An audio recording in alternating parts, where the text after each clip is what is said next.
take a breath. Get comfortable. Tonight, we're unlocking a forgotten drawer in history's quiet cabinet. You might not know what's inside, but I promise it hums with stories. Maybe even a few pixels. So before you get comfortable, take a moment to like the video and subscribe, but only if you genuinely enjoy what I do here. Now dim the lights, maybe turn on a fan for that soft background hum. And let's ease into tonight's journey together. You don't expect to find it, of course. The sisters in the abbey don't expect it either. One minute, they're tending to the monastery's little garden cabbage calendula and a very stubborn patch of leeks, and the next, there it is, sitting on the dirt like a fallen relic from a future saint, a smartphone. At first, they think it's a polished stone. Sister Agnes lifts it with the corner of her sleeve as though it might be cursed or worse, masculine. She turns it gently. It lights up. The whole convent gasps. They do not scream. Medieval nuns don't scream at magic. They write it down. This is, after all, an abbey devoted to contemplation. And by the year 1298, these women have seen their share of strange things. Dancing plagues, blood weeping from statues, bread that turns blue if the priest has sinned, a little glass box that glows and speaks. Why not? You of course know it's a smartphone. An iPhone, to be precise. Battery still at 24%. Locked, of course. But that doesn't stop Sister Beatrix from noticing the small image on the screen. A rose. A glowing rose. They decide it's a relic. Maybe from Saint Rosalia. Maybe from a vision. Sister Margaret suggests burying it again. Anything too powerful is rarely from God. But the abbess, who has lived through 3 papal inquisitions and 1 suspicious case of spontaneous beard growth, says no. We will observe it, she says in that calm, terrifying tone only abbesses and angry mothers have mastered. We will pray beside it. And they do. For 3 days, the glowing stone placed gently on a folded altar cloth rests beneath the rose window of the convent chapel. The sisters take turns watching it, praying over it, debating quietly whether the symbol of the bitten apple carved onto its back is a sign of Eve's error or divine knowledge. It buzzes once. Sister Juliana faints. Now here's your historical fact. Many medieval convents were surprisingly literate. Far more than their male counterparts imagined. Some even served as unofficial schools. And women like these, secluded from the world, were often more intellectually daring than their noble cousins. But still, this thing, this glowing humming, gently vibrating oracle. They call in Brother Thomas, a monk who occasionally delivers fish and always carries questions. He inspects the object with a wary eye, pokes at it, presses the side button, and watches in stunned silence as the lock screen fades and the home screen comes into view. A list of apps appears. Notes, photos, messages, and the weather app. Sister Agnes gasps again. It knows the sky.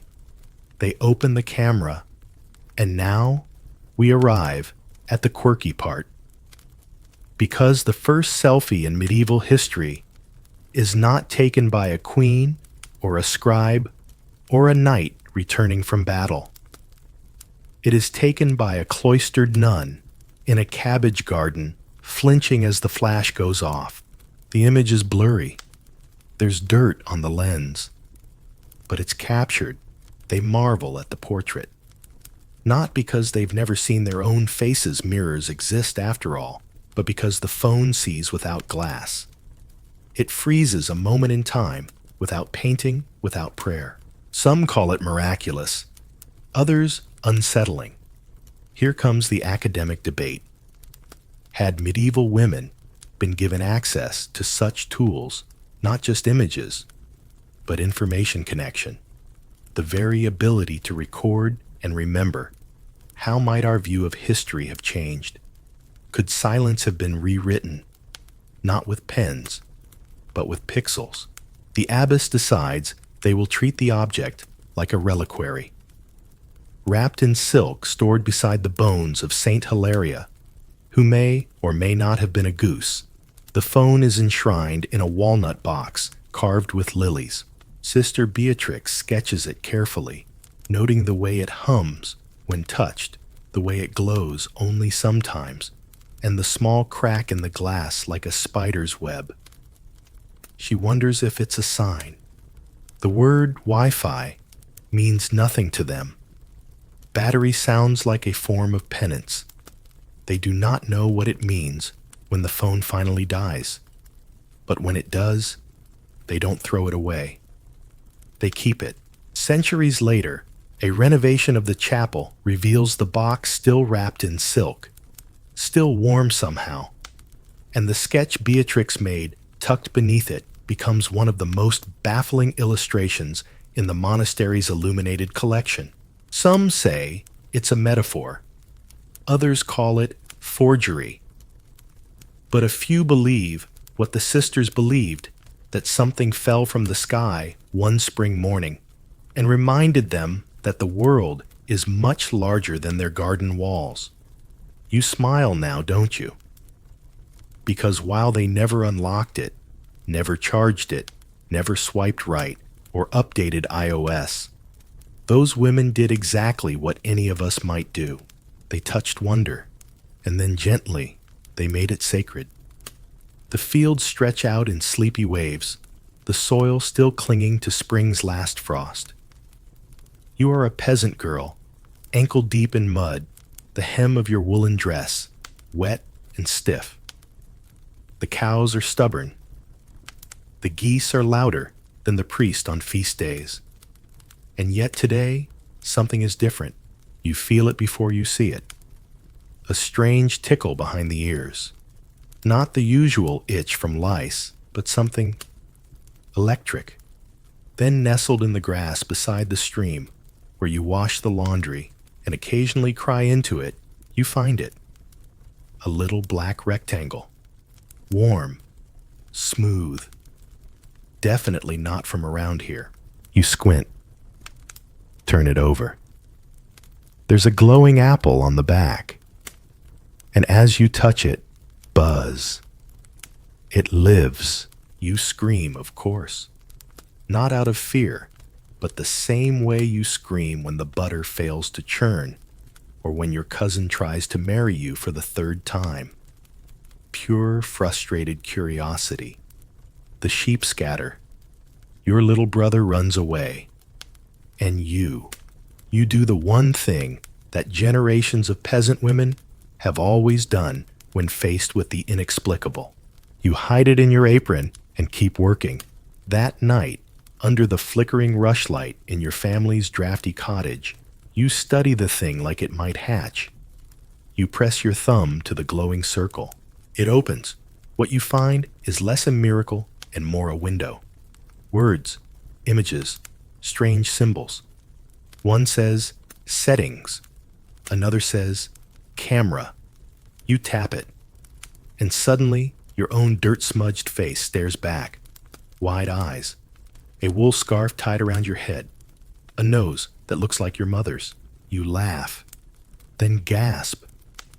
Because the laughter sounds like it came from inside the box.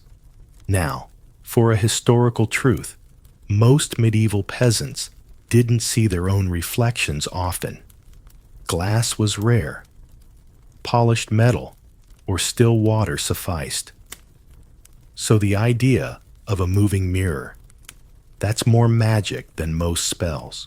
And now the Wi-Fi signal icon appears. 1 bar, 2. You don't know what it means. But something flickers at the top of the screen. A message. Not a holy vision. Not a fairy trick. Just 5 words. Do you want to connect? You press yes. And somehow, perhaps the veil between centuries thinned.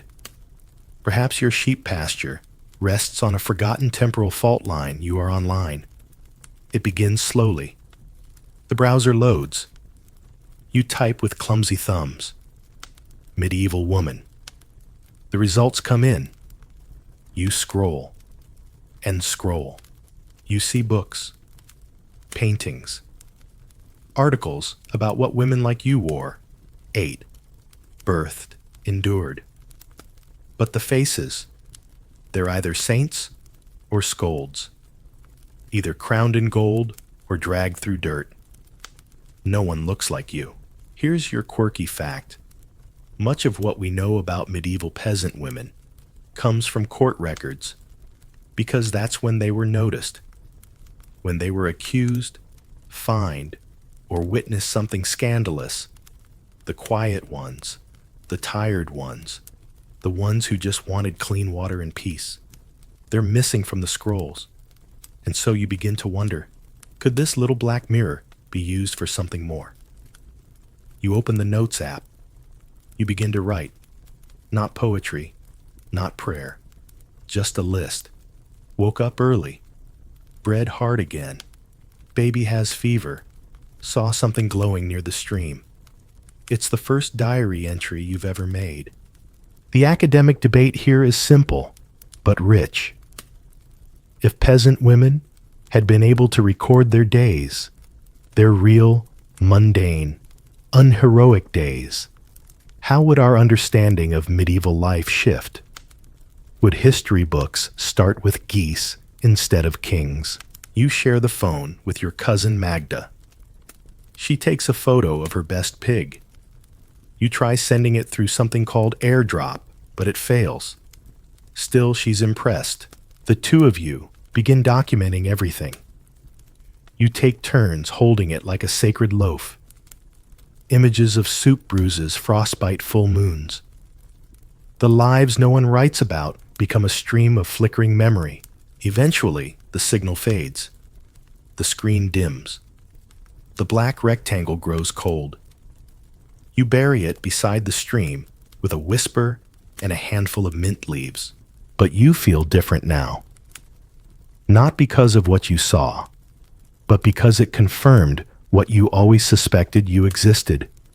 You mattered, even if the abbot's lords and taxmen forgot to write your name. And centuries later, when archaeologists find a single snapshot preserved in a strange resin frame, it's not of a queen or nun or noble feast. It's of two peasant girls in wool tunics making ridiculous faces in a cabbage field. You, dear listener, may not survive in a medieval village. The cold, the chores, the rats in the thatch, none of it is forgiving. But somehow, if you had Wi-Fi, you'd survive just long enough to say I was here.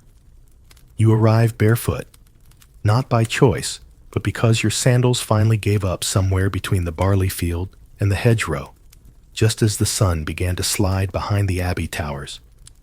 Your feet are cold. Your hands are numb. But your resolve is firm. You're here to speak, to ask, to learn. But you don't speak Latin. The gate monk does. Unfortunately, he doesn't speak anything else. You raise your voice. Try gestures. Mime a book. Point to your head. Mouth the word, help. He looks at you like you've just asked to marry the cathedral. And just when your cheeks burn with defeat, when the wind whips your hair into your eyes, and you think about turning back, there it is again. That soft, strange buzz. From your satchel, the black rectangle glows. You pull it out, dusty, battered, half-forgotten since the pig selfie era, but alive. You tap it. A tiny icon, shaped like a colorful G, opens a new world. One where you type, "Hello, I want to learn." You turn the screen toward the monk. He squints. reads, blinks, then disappears behind the gate. You wait. Crows gossip in the trees. The bell rings, tierce, and then without warning, the gate creaks open. The monk returns holding a scroll, and something else, curiosity. He gestures for you to follow. Inside the scriptorium, candlelight flickers against stone. Shelves sag under the weight of manuscripts. Scribes mutter under their breath, occasionally pausing to sharpen quills with a small blade. You sit beside one of them. A parchment is placed before you. A quill. An ink so dark, it looks like it might steal secrets from your fingers. He writes, In principio creavit Deus caelum et terram. You nod like you understand. You don't, but you smile. And then you do the impossible. You slide your phone forward, open the camera, hover over the words, tap translate. Instantly, the Latin becomes English. In the beginning, God created the heavens and the earth. You laugh, a short, delighted burst. The scribe startles and nearly ruins his calligraphy. Now comes the history part. Latin was the language of the church, the law, and the learned. But most women, especially outside elite circles, didn't speak it. Latin was gatekeeping, wrapped in grammar. So you begin a game of translation. You point at things. Inkpot, candle, parchment. The app chirps out soft digital words. The monks are astonished. They lean in. Before long, the abbot appears. You expect thunder, punishment, a sermon on sorcery. But he simply says, translate this, and hands you a letter from the bishop. Soon, you become an accidental bridge. Women come to the gate with questions about births, taxes, lost husbands, mysterious rashes. You ask the monks. The monks answer. You translate, and every time you store the words in the Notes app. Latin for boil furunculus. Latin for childbirth partus. Latin for shut up tastes. Useful things. Here's your quirky detail. Some medieval women did learn Latin, especially nuns, but their knowledge was often hidden humble or questioned. Even Hildegard of Bingen, a brilliant abbess, had to preface her theological visions by claiming they came directly from God, not from her own mind. You wonder if every woman could read the rules written about her. How would the game have changed? There's your debate. Did literacy liberate or simply burden with new expectations? New forms of scrutiny, new ways to measure silence. The days pass. You become part of the monastery's strange rhythm. You explain emojis to a scribe who finds them delightful, but insists they lack proper declension. You teach the cook how to search for new stew recipes. One bored novice starts a blog in Middle English. One day a nun arrives at the gate, quiet, pale, clutching a folded note. She looks like she hasn't slept. You read it. Latin. Complicated. You translate. My confessor says my visions are dangerous. Should I speak or stay silent? You type back. Speak. But write it too. Write everything. She nods, takes the phone, and writes until the sun sinks. Eventually, the signal dies again. The glowing rectangle returns to sleep. But not before it saves something more than just words. It proves that understanding is a form of mercy. And for the first time, you don't feel like a girl with no Latin. You feel like a woman with a voice. You wake up in a straw-stuffed mattress that smells faintly of onions and despair. Your hair is wild, your face is smudged, and your only mirror is the back of a polished copper pot. Not exactly the filtered fantasy you were hoping for. But here in the 14th century, your reflection is less about perfection and more about survival. Still, vanity finds a way. You reach into your cloak pocket and pull out your phone. Its glitchy flickering battery at 9%. But Pinterest loads, miraculously. Somehow. You search medieval beauty trends out of sheer curiosity and then wish you hadn't. The first pin is a sketch of a noblewoman with a forehead that starts halfway back on her skull. The caption, high forehead, pure soul. Another shows a woman plucking her eyelashes. Not trimming, plucking. Completely. Beneath it, too much hair means too much lust. You scroll further. Cheeks painted with crushed berries. Lips colored with cochineal bugs. Teeth scrubbed with sage or blackened in some areas to avoid seducing the priest. Yes, you, a woman from the year 2025, are now being outdone in beauty standards by someone who bathes twice a year and thinks leeches are spa treatment. Still, you're intrigued. In the manor house, the ladies are preparing for a feast. One of them, Juliet, is brushing egg yolk onto her face with a goose feather. Tightens the skin, she says in a whisper, as though revealing state secrets. You offer her a sheet mask from your bag. She screams. Briefly, then intrigued agrees to try. By morning, she's radiant and half convinced you're a saint. Now here's your historical truth. Medieval beauty standards were a strange blend of religious symbolism and social anxiety.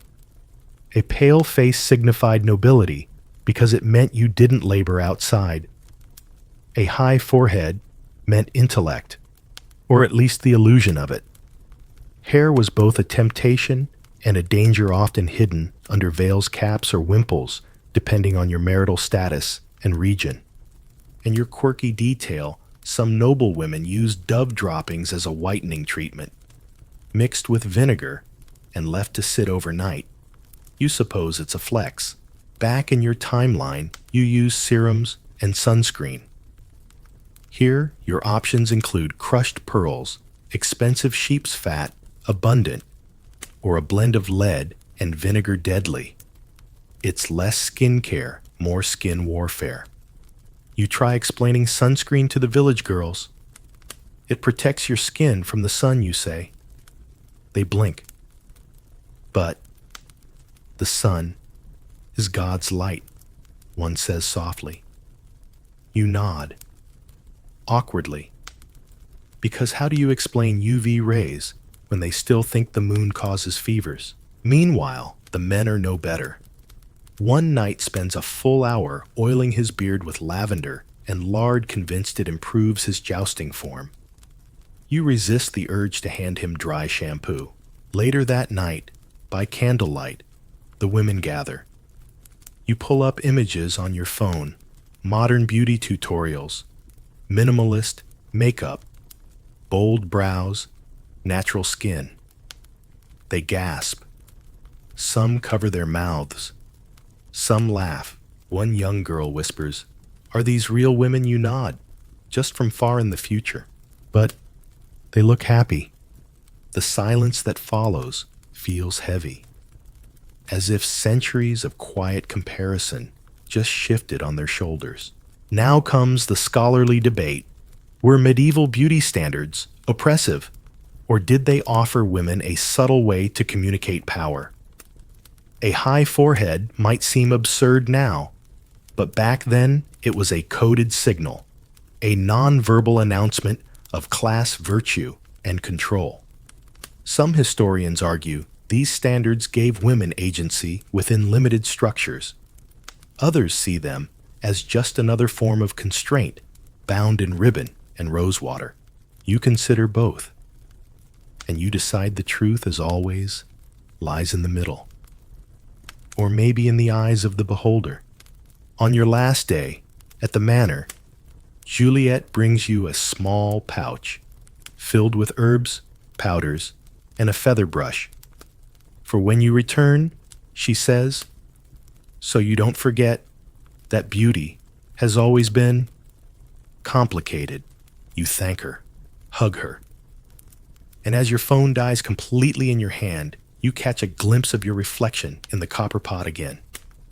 You look tired, but you also look timeless. Because beauty, as it turns out, doesn't belong to one era.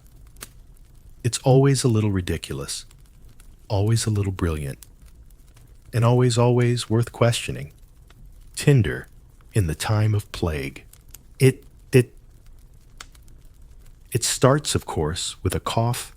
You swipe right metaphorically on a handsome traveling merchant with excellent calves and suspiciously clean fingernails. He smells faintly of spices and goat. But when he sneezes during your second shared bowl of pottage, every maiden in the village stiffens. One of them crosses herself. Another clutches a sprig of rosemary. Welcome to dating during the Black Death. You're still in the 14th century, and let's just say romance is complicated. There's no app for love, but there are plenty of arranged marriages, plagues, and priests. Also fleas. So many fleas. You try not to scratch. In this century, courtship isn't something you flirt your way through. It's a process that involves your father, your cousin, the village priest, and occasionally a goat as part of the dowry. Compatibility is measured not in shared interests or emotional chemistry, but in land cows and proximity to the mill. Still, humans are humans. People glance, people blush, people scheme, and people swipe, just not on phones. Here, the swipe is more like a secret token, a ribbon dropped in the dirt where a lover will find it, or a slice of apple passed quietly under the feast table, or if you're really daring, a note written in pig's blood and tucked into a carved loaf of bread. The historical truth is that romantic choice did exist, but within a strict frame. Marriages among peasants were often agreed upon between families, but love matches weren't impossible. In some regions, couples could even test compatibility during hand-fasting ceremonies, a kind of engagement trial period. Think of it as medieval beta dating. Your quirky detail. In 15th century France, if a couple wanted to prove they'd consummated their union, they were allowed to submit the bed as evidence. Not just the sheets, the whole bed. Witnesses might even attend. You wonder if this is the ancestor of reality television. You're not sure how to process that, so you take a walk around the plague-infested village instead. Love in this world comes with risks, not emotional ones, literal fatal ones. When someone looks a little too pale or has a persistent cough, affection dries up faster than last week's barley mash. Romantic tension takes on a whole new meaning when your crush might accidentally kill your entire household. But then again, what is romance without risk? One evening, you find yourself at a village festival. It's been hastily arranged between outbreaks, and the villagers are eager to feel something that isn't dread. Torches line the main square. Music hums softly from a badly tuned hurdy-gurdy, and young people, masked, perfumed, hopeful, move between the hay bales and firelight like moths with secrets. You spot Juliet from the manor. She's wearing a garland of mugwort and dancing barefoot, laughing with a local baker's apprentice. They don't care about his social standing, or her reputation, or even the plague for a moment. You wonder if this is how people survive, when the world is falling apart by falling in love anyway. Then you spot something stranger. A man stands awkwardly near the cider barrel. He's holding a chicken like it's a bouquet. You approach. This for someone special, you ask. He nods solemnly, Her father said no gifts, but he didn't say anything about poultry. You can't argue with that logic. The debate among scholars today is whether love truly existed in medieval marriages, or if that's a modern projection. Some argue that affection came after obligation, that people grew into love the way vines grow into lattice. Others say courtly love, troubadour songs, and secret rendezvous prove that passion was always part of the human experience, even if the church tried its best to stifle it. The truth is likely a mixture. People love differently, more quietly, with fewer words and more bread. You share a roasted turnip with someone who doesn't speak your language. You don't ask his name. He doesn't ask yours. But for 10 minutes, you both watch the same flickering fire and forget what century you're from. Back in your own time, dating is digital, predictable, often exhausting. Here it's primal, risky, weirdly honest. You find a note in your satchel the next day. It's written on a scrap of parchment with a charcoal stub. You laughed like a storm breaking over quiet water. If you ever return, I will still be listening. You fold it gently. It smells like cider and wood smoke. No, you don't swipe right on anyone. Not technically. But in a world where a shared apple could mean everything, and a single cough could end it all, you learn to feel something real. Even if it's just for a moment, you try to ask for directions, politely, clearly, slowly. You even gesture, though waving your arms too much in 14th century France is a good way to get mistaken for possessed. The woman stares at you. She's dressed in a mud-spattered kirtle and holding a basket of leeks. Her expression says, I do not understand a single syllable you're producing, but I'm too polite to scream. You say it again, louder. That helps approximately 0%.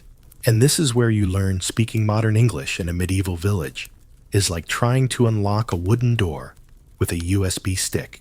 Welcome to the linguistic time warp. The historical fact, medieval English isn't your English. In 1300, the English language is a stew part, Anglo-Saxon part, Norman French part, Latin garnish, and a big dollop of local dialect. Even Middle English, the language of Chaucer, isn't something your 2025 trained tongue can parse without serious help. And forget French. It's not your French. It's Old French, with vowels that wander and consonants that vanish like ghosts. You might get lucky with hand signals, but even those are risky.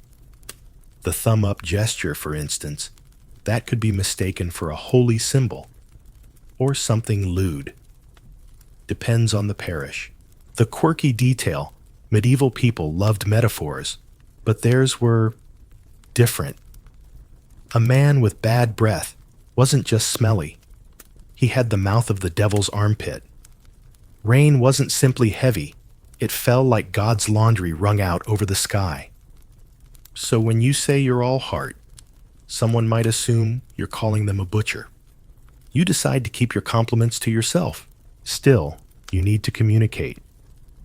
The tavern is 2 roads down left at the dung heap, and you're dying for some weak ale and a bench that doesn't give you splinters in unfortunate places. You try drawing a picture in the dirt. A cup, a chair, a sleeping figure. The woman nods. She smiles. Then she leads you straight to the church for confession. Oops. Eventually, you start picking up words not because anyone teaches you, but because necessity is the best linguist. You learn that ale sounds like Ialoo in some places, and bière in others. That fire might be fear feu, or just pointed at with mild panic.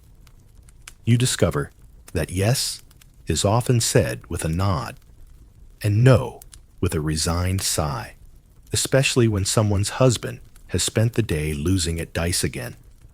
There's an old woman who sells ribbons near the well. She teaches you 3 useful things: how to say thank you, how to say please, and how to gesture. That's too expensive with just your eyebrows. Scholars today argue about how much people in medieval Europe could actually understand one another even then. In some regions, traveling just 50 miles meant encountering a dialect so thick you might as well be on another continent. Even among monks, supposedly, the educated class misunderstandings were common. Letters were misread. Orders were garbled. Sometimes entire prayers were recited backwards, not from heresy, but from honest confusion. And yet people still traded, married, lied, sang. You realize that while language can separate tone bridges, you listen to 2 boys argue about a pig. You catch only every 4th word, but the meaning is unmistakable. I fed it. No, I did. You licked it, you toad. Something like that. And then there's music. A traveling troupe wanders into town one afternoon, beating tambours and playing shams. The lyrics are incomprehensible, but the rhythm is universal. A young girl grabs your hand. She spins you into the circle. Your feet remember joy before your ears remember words. Later that night, you sit with a woman weaving by candlelight. You don't speak. You simply watch her hands. She passes you the spindle. You clumsily try to mimic her rhythm. She laughs softly. It's not unkind. She says something you don't understand, but her eyes are warm. You nod. There are moments here when you wish you could explain everything. The world beyond. The wonders of your time. Indoor plumbing. Painkillers. A world without lice. But there are also moments when you're glad you can't explain. Because without words, you're forced to live. To observe. To listen. Really listen. And sometimes, in this strange quiet, you feel closer to these people than you ever did at home. The baker's son brings you a carved spoon. You don't know why. The shepherd girl braids your hair while humming a song that hasn't been sung for 600 years. The blacksmith's wife lets you warm your feet near the forge and hands you a cup of nettle tea. None of them know your name. You don't know theirs. But it doesn't matter, because here in this age of dirt and incense and candlelight, the language of being human is still the one thing that never needs translation. You hold it in your hand like a polished jewel from the future. Sleek, dark, glowing faintly, the smartphone might as well be sorcery here. You tap the screen. It lights up. A medieval woman beside you screams. Not dramatically, but with genuine wide-eyed horror, the kind reserved for lightning bolts, unexplained relics, or husbands returning from war too soon. She crosses herself. She mutters something about witch light. And frankly, she's not wrong. You'd forgotten just how magical a smartphone would seem in a world where people still believe that comets are divine warnings, eclipses are the devil's cloaks, and ink is a form of controlled fire. Your glowing rectangle. It's a full apocalypse in a palm-sized package. The historical fact: most medieval Europeans, especially women, were taught to fear unexplained phenomena. Natural disasters, mysterious illnesses, even dreams could be interpreted as spiritual messages or demonic interference. The line between the natural and supernatural wasn't just thin, it was practically imaginary. There was no science fiction. There was just sorcery, or God. Sometimes both. So when you try to show her a picture, say a cat wearing a hat, she gasps and drops her embroidery. The beast is trapped, she cries. No amount of pointing will convince her otherwise. The quirky detail. In many parts of medieval Europe, mirrors themselves were rare and uncanny. Women might see their reflection only in water or polished metal, a clear image of one's face that was often described as eerie vanity's trick. Some believed too much mirror gazing could trap your soul or summon spirits. So now imagine showing her a video selfie. She's not just spooked, she's convinced you've stolen yourself. You try again. Maybe the calendar app will make sense. It's neat, organized, tidy. But the idea of planning one's days weeks in advance baffles her. But how can you know the weather? She whispers. What if someone dies? Fair point. Still, curiosity triumphs over fear. She inches closer. She watches you swipe eyes wide. She mimics you, gently grazing the screen with a calloused fingertip. It's like watching a squirrel examine a violin, delicate, alert, reverent. You open the flashlight app. The room glows. She squeaks, then laughs. A real laugh, the kind that curls around you like warm wool. It's a candle without wick, she says, awestruck. A star you hold in your hand. You nod and hand it to her. She cradles the phone like an infant. Of course, the moment doesn't last. Her neighbor bursts in, sees the glowing object, and starts screaming about demons. Within minutes, you're the center of a full-blown village panic. Someone throws holy water. Someone else throws stale bread. A pig escapes. A monk is summoned. It's chaos, but not cruel chaos. Just the well-meaning hysteria of a world that has no framework for what you've done. The academic debate. Some scholars today argue that medieval people were more flexible thinkers than we assume, that they could interpret new phenomena through their existing spiritual lens without immediately resorting to fear or violence. Others suggest that introducing advanced tech into this world would shatter its cognitive fabric.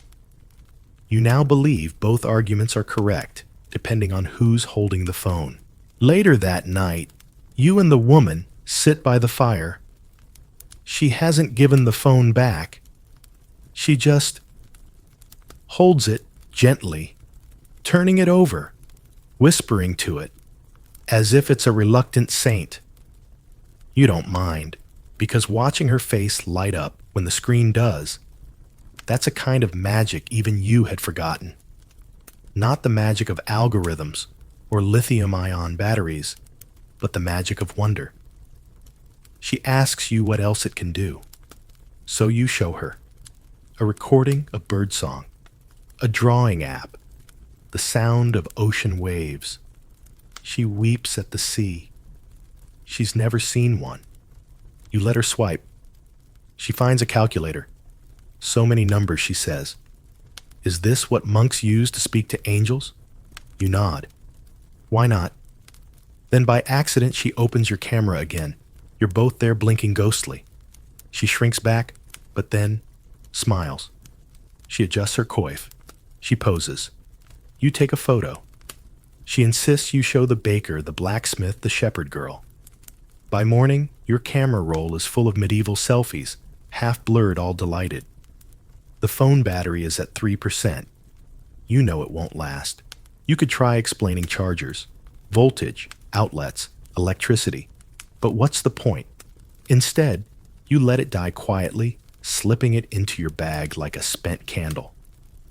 She still cradles the phone that no longer glows. To her, it's still holy.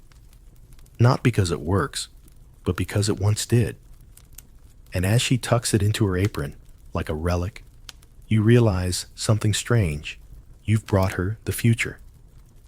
But she's given you something too. She's reminded you that wonder isn't about the newest thing.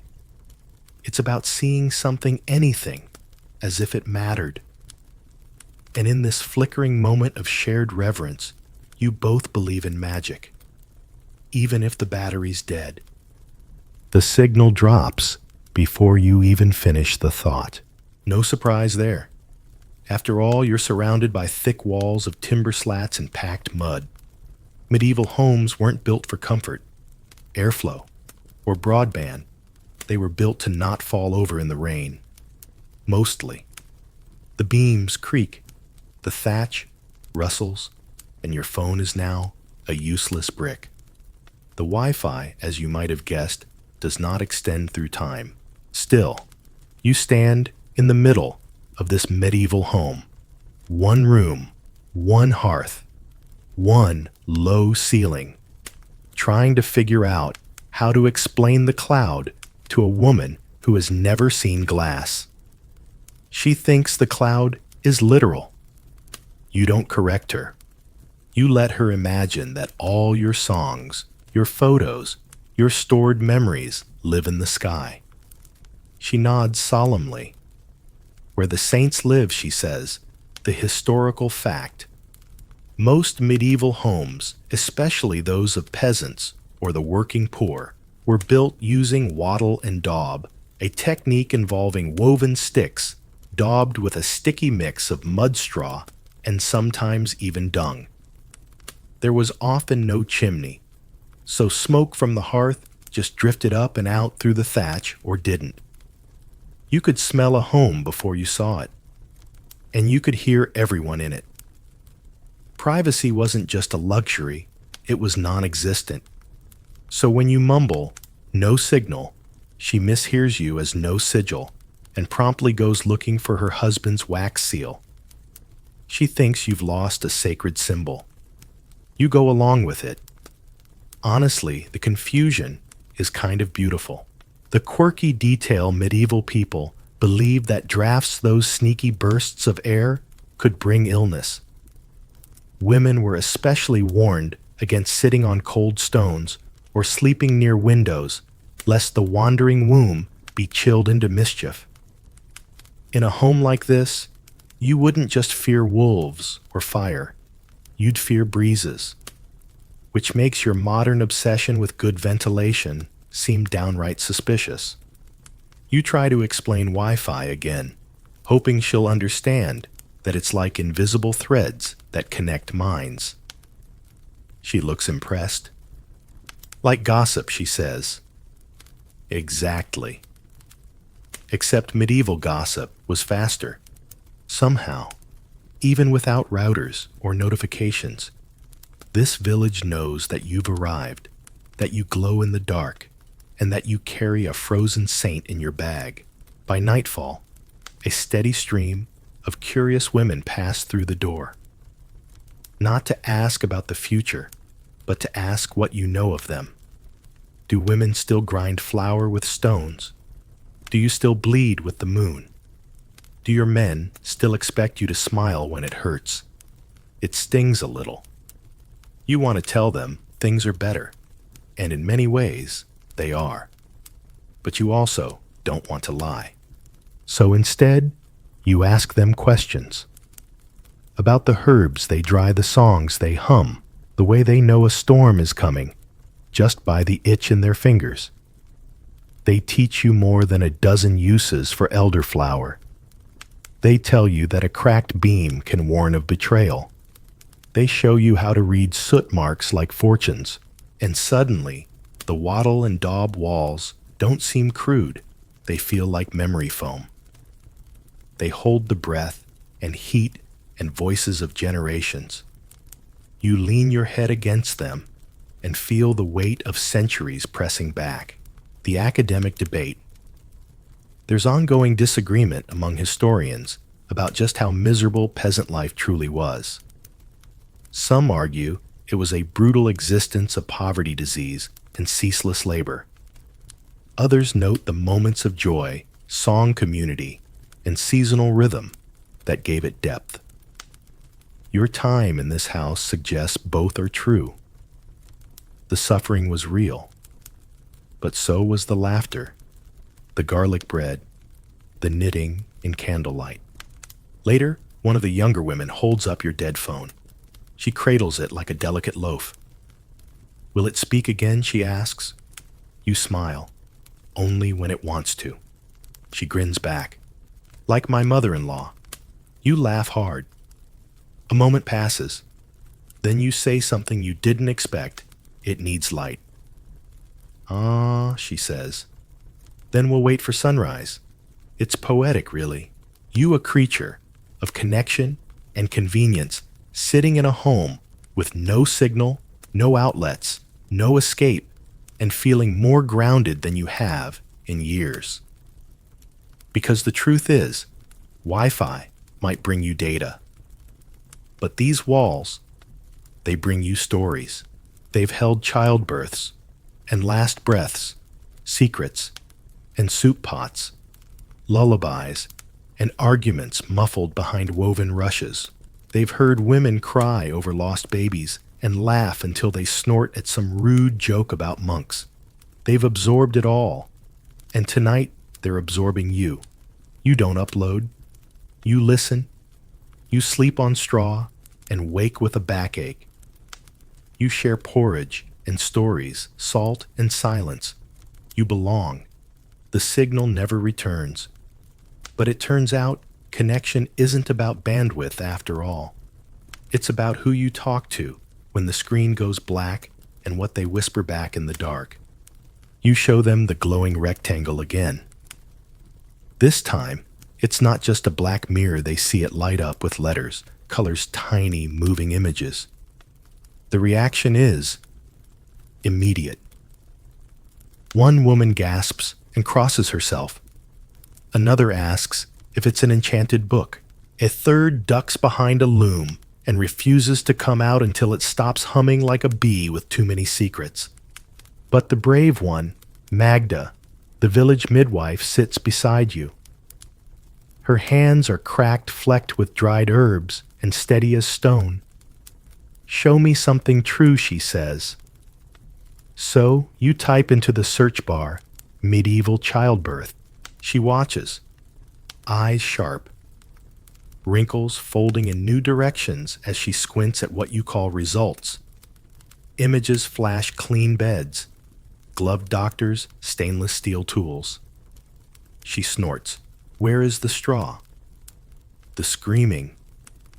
The steam from boiled lavender water, she asks.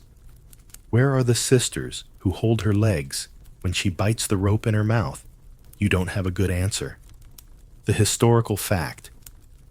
While modern assumptions might paint medieval childbirth as primitive, it was actually a deeply ritualized and community-based event. Women gave birth surrounded by other women, midwives, female relatives, neighbors. Men were largely excluded. No hospital gowns, no epidurals. But there was wisdom passed hand to hand and prayers pinned to wooden beams. Birth wasn't sterile. It was spiritual, earthy, fierce. You pull up another tab. This time, midwives in medieval times. Magda leans closer. You scroll slowly. She frowns. They write of us like we are witches. You nod. It's true. For centuries, midwives danced on a precarious line, celebrated for their skill, condemned for their knowledge. If a baby died, suspicion followed. If a woman survived, they called it luck or heresy, the quirky detail. In some places, midwives were required to swear oaths, promising not to use magic during births, not even muttering Latin backwards. But of course many still did, not out of malice, but tradition. Words have weight. And if whispering over the crown of a child's head brought comfort, then so be it. Magda laughs when you tell her about prenatal yoga. She asks if mothers still chant psalms between contractions. You hesitate. Well, sometimes we play music, you offer. Soft things, or whatever's on Spotify. She doesn't know what that is, but she nods anyway. The mother should choose what she hears she says. The ears are open when the body is. Then she says something that makes you pause. Will your glowing book tell me how to make a birth go backward? You blink. She clarifies, when a girl comes too young, when the bleeding hasn't begun. when it should not be her time yet. Now, it's your turn to frown, because yes, you know that search string. You know what that leads to. Forums, laws, politics, heated threads, and somewhere in the mess, the truth that control over bodies has always been tangled in fear, power, and silence. You don't type it in. Instead, you say, "There's no clear answer, not even now." She nods again. Then nothing's changed. The academic debate. Scholars disagree on how much agency medieval women really had when it came to their reproductive lives. Some argue midwives offered practical support and choice, acting as guardians of women's health. Others point out that control, whether through the church, husbands, or local councils, often overshadowed autonomy. The reality, like most things in history, lives somewhere in the mess between. You try a new query. Are women still punished for knowing too much? The screen fills with news. Modern, raw, overwhelming. Magda tilts her head. "Still," she says softly. Then she looks out the doorway to where the girls gather around the goat pen, whispering secrets and daisy chain spells. "Tell them to keep whispering," she says. Whispering is a kind of fire. Before you go, you show her one last thing. The stars. You open a stargazing app and lift the phone to the night sky. It overlays names, lines, constellations. Cassiopeia, Orion, the moon too. She gasps this time, real and wide-eyed. "Even the sky has learned to speak," she whispers. Then she grins. "But not better than my grandmother." You leave the search engine open on her lap and step outside. Inside the cottage, you hear them laugh. Someone types, "How to treat goat bites." Another searches "best moon" for healing herbs. It doesn't matter what they find. What matters is this: they know how to ask. And now, maybe they'll ask louder. Maybe the fire will spread. The moment you play a TikTok dance video, chaos unfurls like a loose braid in the wind.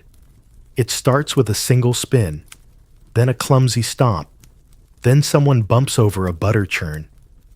And suddenly, you've got 5 young maidens, 1 barefoot monk, and a rather confused chicken doing their best to copy a 15-second loop of arm waves and hip twists in the middle of the tithe barn. You don't even know how this started. Actually, you do. One of the girls, Isolde, asked what modern festivals looked like. You showed her Coachella. She pointed to a clip and said, "That's not dancing. That's summoning." Then she dared the rest to try it. Now the hay is flying. The historical fact: tithe barns weren't party zones. They were storage buildings, sometimes massive, sometimes humble, where peasants delivered 1/10 of their produce to the church, hence the tithe. Wheat, barley, eggs, and sometimes livestock were given as dues. These barns represented obligation, not celebration. But like many spaces in medieval life, their purpose was sometimes bent. During feast days, festivals, or bad weather, even the most sacred of structures might become makeshift places of gathering, or hiding, or dancing. Quiet rebellion often happened right under the rafters. "Why is the song so short?" someone asks, catching their breath. You explain that TikTok thrives on brevity, fast, repeatable, viral. They tilt their heads. Then it's like a call and response charm, Isolde says. A dance spell. You pause. She's not wrong. The quirky detail. In medieval times, there were real fears about dancing plagues.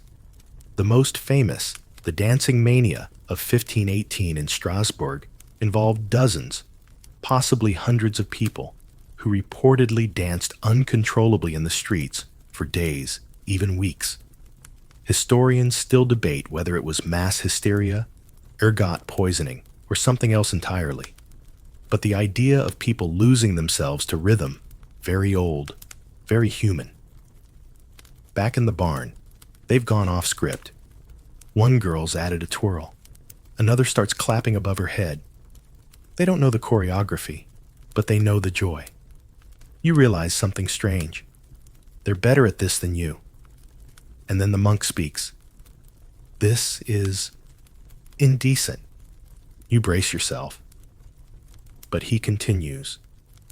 Because I do not know the steps. A pause. And then they teach him. It takes 3 tries for him to lift his robes high enough to attempt a jump. He almost knocks over a sack of dried lentils. Laughter real and deep spills across the room. Then Isolde asks, will people in your time watch this? You hesitate. Well, sort of, you say. It's uploaded. That means it goes on the cloud. Blank stares. You try again. It's like the air keeps the memory. They glance upward, slowly, suspiciously. Then one of them kneels and begins brushing hay into a neat square. Can the air see this? She asks. You nod. And she bows. Then let the air remember me well. The academic debate. Scholars have long debated the extent to which medieval women participated in dance and what that participation meant. Some sources frame it as joyful community expression. Others, especially those influenced by clerical voices, saw it as sinful lascivious or a distraction from piety. Yet in festivals, weddings, and harvest celebrations, dancing was not just common, it was expected. Women moved, laughed, spun, and in doing so, claimed small moments of physical autonomy in a world that often restricted their steps. You step back and watch the barn come alive. A flickering lantern dangles from a beam. Chickens scatter beneath skirts. Someone's banging a bucket like a drum. And though they don't have filters, sound effects, or viral metrics, they have something better. They have presence. Because unlike TikTok, their dances aren't recorded in code. They're remembered in smiles, in the way straw sticks to ankles, in the hush of breath between beats. You know this moment won't trend, but it matters. Because in a world where even joy was taxed movement, especially unapproved, unsupervised movement, was a language of defiance. Eventually, they tire. The barn settles, and one of the younger girls, barely old enough to churn butter properly, tugs your sleeve. Will people in your cloud know we danced? She whispers. You nod again. If I tell them. And she smiles. Then tell them we were light. You show them the app after breakfast. Or what passes for breakfast here, day-old rye bread, a wedge of cheese, and something you suspect used to be a pear. This little box, you say, holding up your phone, can guess what someone's feeling. They blink. You try again. You tell it a few facts. It thinks for a moment. Then it tells you what kind of mood someone's in. Maybe even what they'll do next. The room goes silent. Then one of the older women, Agnes the midwife, with laugh lines deep enough to plant beans and nods once, and says, so it's a demon. You assure her it's not. Sort of.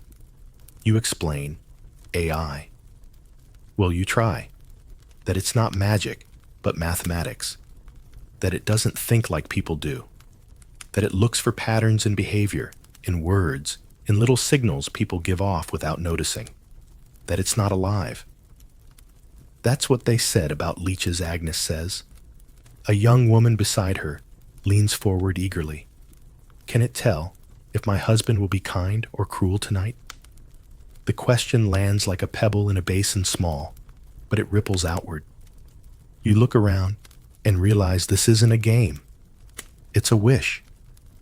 A wish for predictability in a world where so little was guaranteed.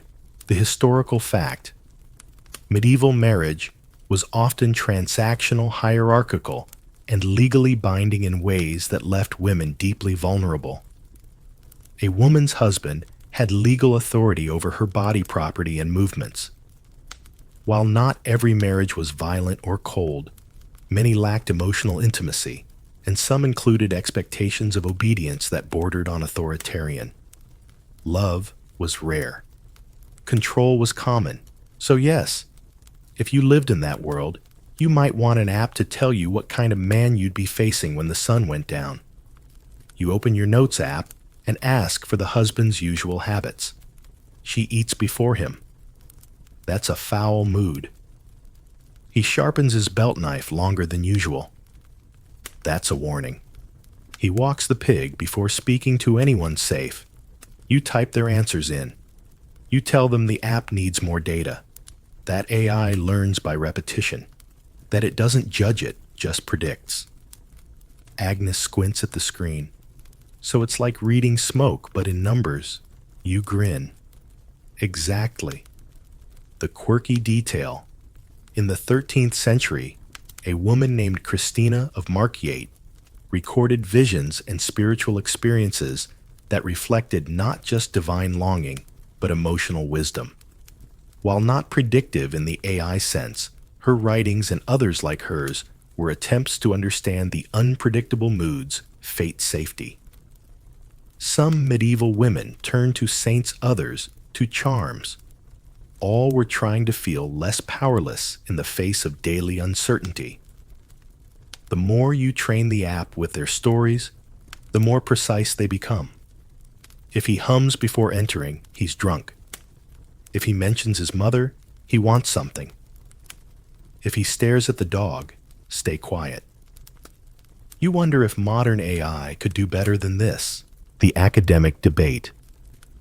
Scholars continue to explore whether medieval women truly lacked agency, or whether they simply expressed it in ways less visible to traditional historians. Predicting a husband's mood, for instance, might not have been labeled intelligence or strategy by contemporary chroniclers. But to these women, it was survival. Emotional foresight was a kind of power, a soft, quiet, essential power. Later that evening, Agnes comes back with parchment. She's written her own version of the app. No electricity, no code, just symbols and guesses. If he brings home fish, look pleased. If he's silent at supper, pretend you're unwell. If he touches your shoulder before speaking, that's mercy. It's crude. It's beautiful. It's her way of saying, I see the future. A little. You offer to turn her chart into a flowchart on your phone. She declines. This is mine, she says softly, not the clouds. You nod. She tucks it into her apron, where she keeps dried herbs and secrets. The next morning, the young wife returns. He hummed, she says, and she smiles. Thank your little demon. You smile back and say, I will.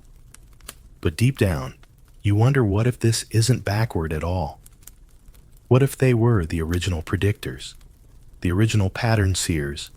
No Wi-Fi, no database, just instinct sharpened by fear, love, and repetition. Maybe your app is trying to catch up to them. Maybe it always will be. You hear them before you see them, voices, overlapping like birds in spring, not chirping exactly, but exchanging bits of scandal, the way fingers pass loaves at dawn. You follow the sound down a narrow dirt path, past the coop and the woodpile, until you reach the well. A real well hand dug, moss-edged and cold-mouthed. Buckets rest at its base, but no one is actually drawing water. They're talking, and watching, and waiting. Her hem was muddy, but it hadn't rained. His boots were left outside again. She asked the priest a question twice. It takes you a moment to realize you've stumbled into the medieval version of a group chat. The historical fact. In most medieval villages, the public well wasn't just a source of water. It was a gathering point, a a space where women met daily, often more than once, to draw water, exchange news, and observe one another. While formal power structures were male-dominated, the well was an informal seat of surveillance and social negotiation. You fetched water, yes, but you also fetched whispers. You try to explain modern messaging apps. They're like tiny pigeons that carry your words but invisible. Like charms, one woman asks. Like a blessing that arrives quickly. Or like a curse you can't take back. Another says, knowingly. You nod at all three. You pull out your phone, and a few of them gasp again. But the curiosity has softened into something closer to delight. You show them the chat feature. Watch this, you say. You type, the bread in this village is dangerously dry. And then you tap, send. They look around, confused. Who heard it? You tell them you can send it to anyone, friends, strangers, even people far away. Witchcraft. The baker's daughter whispers, smiling, but they get it faster than you expect. Because they already know what a group chat is. They've had one for generations. It just involved more elbows, more buckets, and a bit more side-eye. The quirky detail. In some 14th century records, women were officially reprimanded for idle speech at the well. Not for gossip per se, but for speaking too freely, too loudly, too publicly. One court record from York even fined a woman for sowing discord through water drawing, as if the gossip had fermented like bad ale. As you sit by the stones, a girl next to you points discreetly with her chin. She's drawing twice today. Something's wrong. Another woman leans in, and she didn't greet Agnes. That's telling. It's not cruel. It's calibrated. You begin to see their system gestures, pauses, silences. An entire language built not just on what's said, but what's left unsaid. Like emojis, but with aprons. The academic debate. Scholars have argued about the line between community surveillance and female solidarity. Was gossip a weapon or a bond? Some medievalists insist gossip at the well-reinforced patriarchal norms. Others counter that these gatherings offered women space to create, share, and preserve knowledge about birth, illness, danger, and sometimes joy. Maybe it was both. A boundary and a bridge. One woman tells you about a friend who vanished after marriage. She moved 3 villages over. But when her aunt came here, she said she saw bruises. Old ones. The circle around the well tightens. No one says the husband's name. But everyone understands. And in a way, this is their signal. Their alert system. Their pinned post. You realize your little screen has nothing on them. These women have invented every app feature already filtering, blocking, archiving, reporting. Except they use glances, foot taps, and the angle of a drawn hood. They don't type. They speak with their whole bodies. You open your phone and scroll to your own chat groups back home. Half are muted. A few are unread. None of them have the kind of gravitational pull this well does. The women finish talking. The buckets go down, splash, clatter. A few good pulls, and they're full. One by one, they move on carrying gossip and gallons in equal measure. But not before one of them turns to you and asks, if your glass box can send messages, can it also carry prayers? You pause. Well, you say some messages go out but never get answered. So, yes. She nods satisfied and walks away bucket swinging, leaving you alone by the well. The quiet settles. You listen to the water still echoing below. Deep and dark and filled with old voices. Maybe some of them are still speaking. Maybe you're not the first to listen. You lose track of days in this village, not because you're lazy, but because the rhythms here aren't shaped by meetings or inboxes or alarms. They're carved in moonlight, scribbled into wax, and whispered from one woman to another, like secrets sewn into a hem. Tonight, a girl named Elspeth shows you her calendar. It's not a calendar exactly.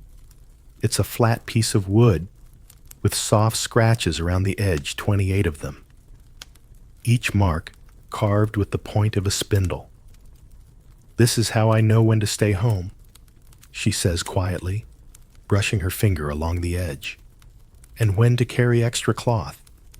You're looking at a medieval period tracker, the historical fact. In many medieval communities, especially rural ones, women tracked their menstrual cycles using personal objects, carved wooden discs, knotted threads, chalk marks on hearthstones, or even prayer beads with a certain number set aside. These weren't standardized tools. They were subtle, private, and passed down from woman to woman, often in secret. Elspeth flips her wooden disc over. The back is smoother polished from years of fingers. There's a faint stain, like faded berry juice. "My grandmother said never to let the menfolk see it," she whispers. "They'll say you're trying to control the moon." You nod, because of course they would. You're starting to realize that time here isn't just about hours. It's about cycles, fertility, flow, absence, return. You reach into your bag and pull out your phone. You open your period tracking app and show it to her. "It can tell me when I'm likely to bleed. It even tracks mood pain cravings." Elspeth blinks. Cravings, like the need to eat 6 apples and cry. She snorts. "We just call that Tuesday." The quirky detail. Some medieval women believed that their cycles were connected to the moon, not metaphorically, but literally. In 13th century herbal manuals, instructions for conception often aligned with moon phases. Some advised women not to sleep facing the moon, lest their cycle be disrupted or their child be born lunar-eyed. Others carried lunar talismans carved with symbols meant to regulate the womb's tides. Menstrual irregularity was often blamed not on stress or nutrition, but on looking too long at the wrong star. You look up at the sky with Elspeth. The moon is a swollen yellow coin tonight, hanging over the field like a lazy eye. "I didn't bleed last month," she says. Her voice is soft, but not afraid. You wait. "But I dreamed of water, buckets breaking, a river that wouldn't stop." Dreams, you learn, are another kind of calendar here. Women mark time not just by flow, but by omens. Broken combs, tangled thread, a cold spot in the bed.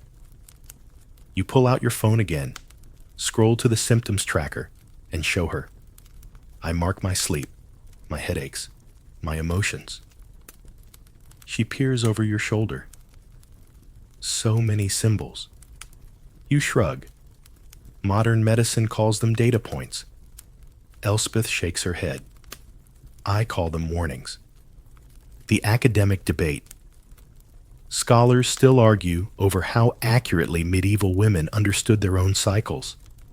Some believe women were mostly passive recipients of medical theories, written by male monks who never bled. Others push back, pointing to surviving letters, herbal charms, and domestic diaries that show a much deeper lived knowledge. The truth, as always, is messy. Medieval women may not have had medical degrees, but they had calendars in their minds and knowledge in their bones. You're handed a different tracker the next morning, a cloth pouch with 28 tiny pebbles inside. Each day, you move one from the right side to the left. When they're all shifted, the cycle begins again. It's beautiful and slow and meditative, which honestly is the opposite of your app. that sends you push notifications, like your lute phase is starting, be gentle with yourself. You wonder what Elspeth would think of that phrasing. You tell her. She laughs for a full minute and then says, "If I told my husband that he'd throw the lute out the window." And then she adds, "But it's not wrong." You walk back to the cottage under the heavy silence of night. Your screen glows in your pocket, but Elspeth's disc stays in your hand. It feels warmer, because maybe the future isn't always better. Maybe it's just noisier. And maybe sometimes it's okay to turn off the app and listen to the moon instead. The kitchen is warm tonight, warmer than usual, and it isn't just the fire. There's something in the air, a kind of tension, a quiet alertness. You've learned to sense it, the way women lean in a little closer when they speak, the way flour is patted down just a little more deliberately. Something is up. You're in the company of bakers, but not just any bakers. These women knead dough with secrets folded inside, not metaphorical secrets, actual ones. Herbs sometimes, other times drops of tincture, a twist of root hidden between the layers of rye and barley. You blink slowly. Your mind catches up. This isn't just bread. This is control. The historical fact. In many parts of medieval Europe, women were both the keepers of the kitchen and the guardians of herbal knowledge. Some used their role as bakers to hide remedies, some for pain relief, others for fertility, and yes, some to prevent pregnancy altogether. In an era when reproductive choice was a sin, a crime, and often a death sentence, mixing something into the daily bread was one of the only options women had to reclaim a sliver of autonomy. You're handed a lump of dough. It's soft elastic dusted with flour. Someone nudges your elbow and whispers, "Feel that? Too firm. Add a pinch more." Well, you know what? You glance around. No one explains what you know what is. Because in this world, not everything is said aloud. You look down at the dough again, and remember earlier this evening, one woman pulled a small bundle of dried leaves from her apron. Pennyroyal. You'd read about it before. Medieval herbal texts mention it often, sometimes as a seasoning, more often as a cleanser of the womb. The quirky detail.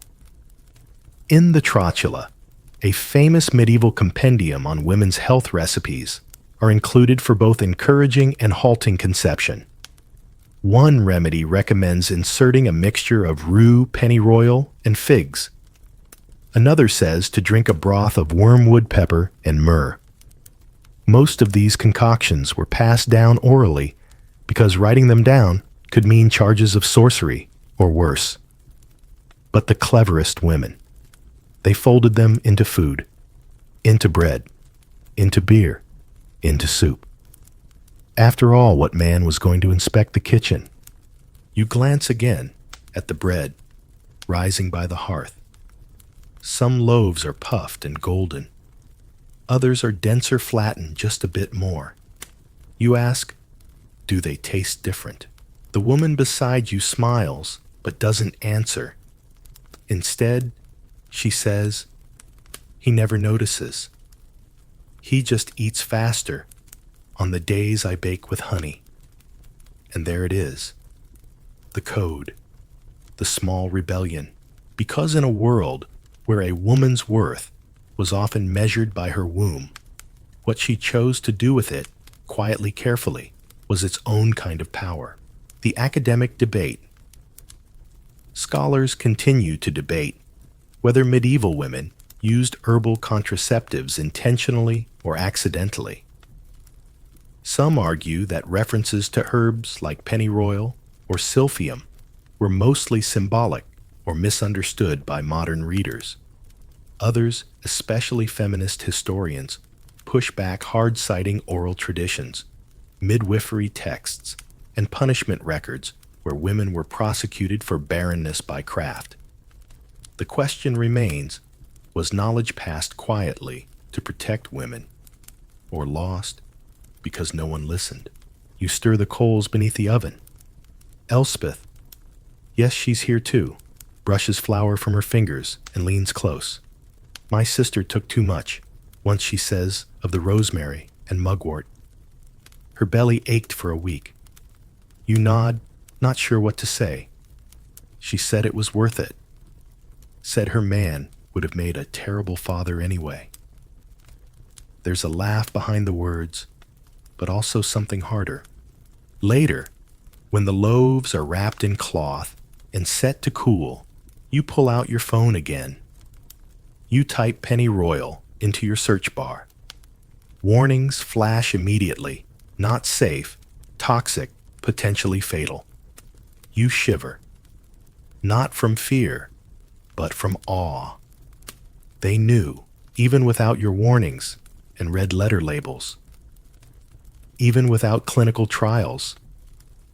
These women knew what herbs helped what days to mix them in, what taste to mask them with. And they carried that knowledge in their heads, in their aprons, and in their bread bowls. You wonder how many lives were shaped by what was added or left out of the dough. Outside, the stars stretch wide across the sky. The village sleeps, but the bakery still hums with heat. You lie back on a bench near the fire, the scent of baked rye and sweet herbs curling into your hair. Maybe this is what wisdom smells like: yeast ash and the faintest trace of rebellion. And maybe bread was never just bread. You sit by a window, carved into thick stone, the kind that barely lets in any light, but somehow frames the outside world like a painting. The air smells of rain and lye soap, and just faintly of damp wool. You're not alone, though the room feels quiet, soft with sorrow, or perhaps just silence that's been shared too often.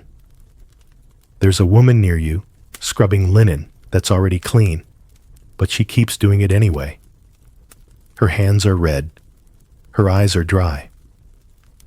But not long ago, they weren't. In a world without tissues, silk handkerchiefs, or the luxury of locking yourself away, tears had to be handled differently. Some were wiped away on aprons, others caught by sleeves or the corner of a veil.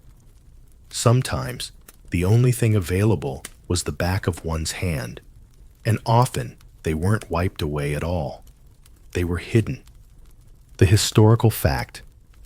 In the Middle Ages, displays of emotion, especially for women, were closely scrutinized. Too many tears could be seen as a sign of weakness. Too few might be interpreted as guilt or lack of virtue. A widow who cried too hard might be accused of hysteria. One who remained composed might be suspected of poison. Grief, sadness, frustration. These weren't private experiences. They were watched, judged, and sometimes punished. It wasn't just the emotion that was dangerous. It was what the emotion meant to others. So women learned to cry in codes: a silent lip tremble, a sudden turn to the wall, a longer pause between stirring the pot or sweeping the hearth. These were all ways of saying, "I'm not okay," without ever risking the words. Tonight, the rain taps gently on the roof. The woman with the red hands finally stops scrubbing. You think she might speak, but she doesn't. She just wrings out the cloth and lays it flat, smoothing it with the back of her wrist. The quirky detail. In some cloisters, nuns were known to sew weeping cloths into the sleeves of their habits, narrow strips of absorbent wool or linen that could discreetly catch tears during prayer or punishment. These weren't official vestments. They were whispered innovations created by women for women. Some women even embroidered tiny flowers onto the corners, small secret gardens blooming only in grief. You reach into your coat pocket and find a tissue crumpled modern fragile. You hold it in your palm and stare at it like it's a relic from a world that never cried behind sleeves. You think about the tears of women in that time, the ones who had to hold them back, the ones who had to let them fall while keeping their faces perfectly still. What a talent to cry without weeping. The academic debate. Some historians argue that the notion of emotional suppression in the medieval period has been exaggerated, that chroniclers did record crying, lamenting, even wailing, especially in the context of saints and noble widows.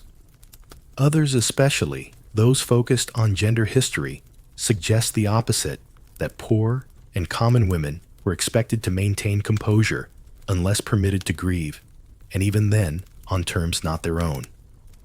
Who got to cry, and how wasn't just emotional, it was political. You hear a soft hum behind you. It's not a hymn. It's older. Something half remembered, like a lullaby, sung by someone who never learned the full tune.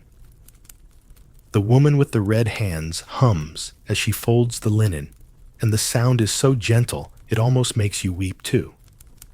But you don't. Instead, you glance down at your phone.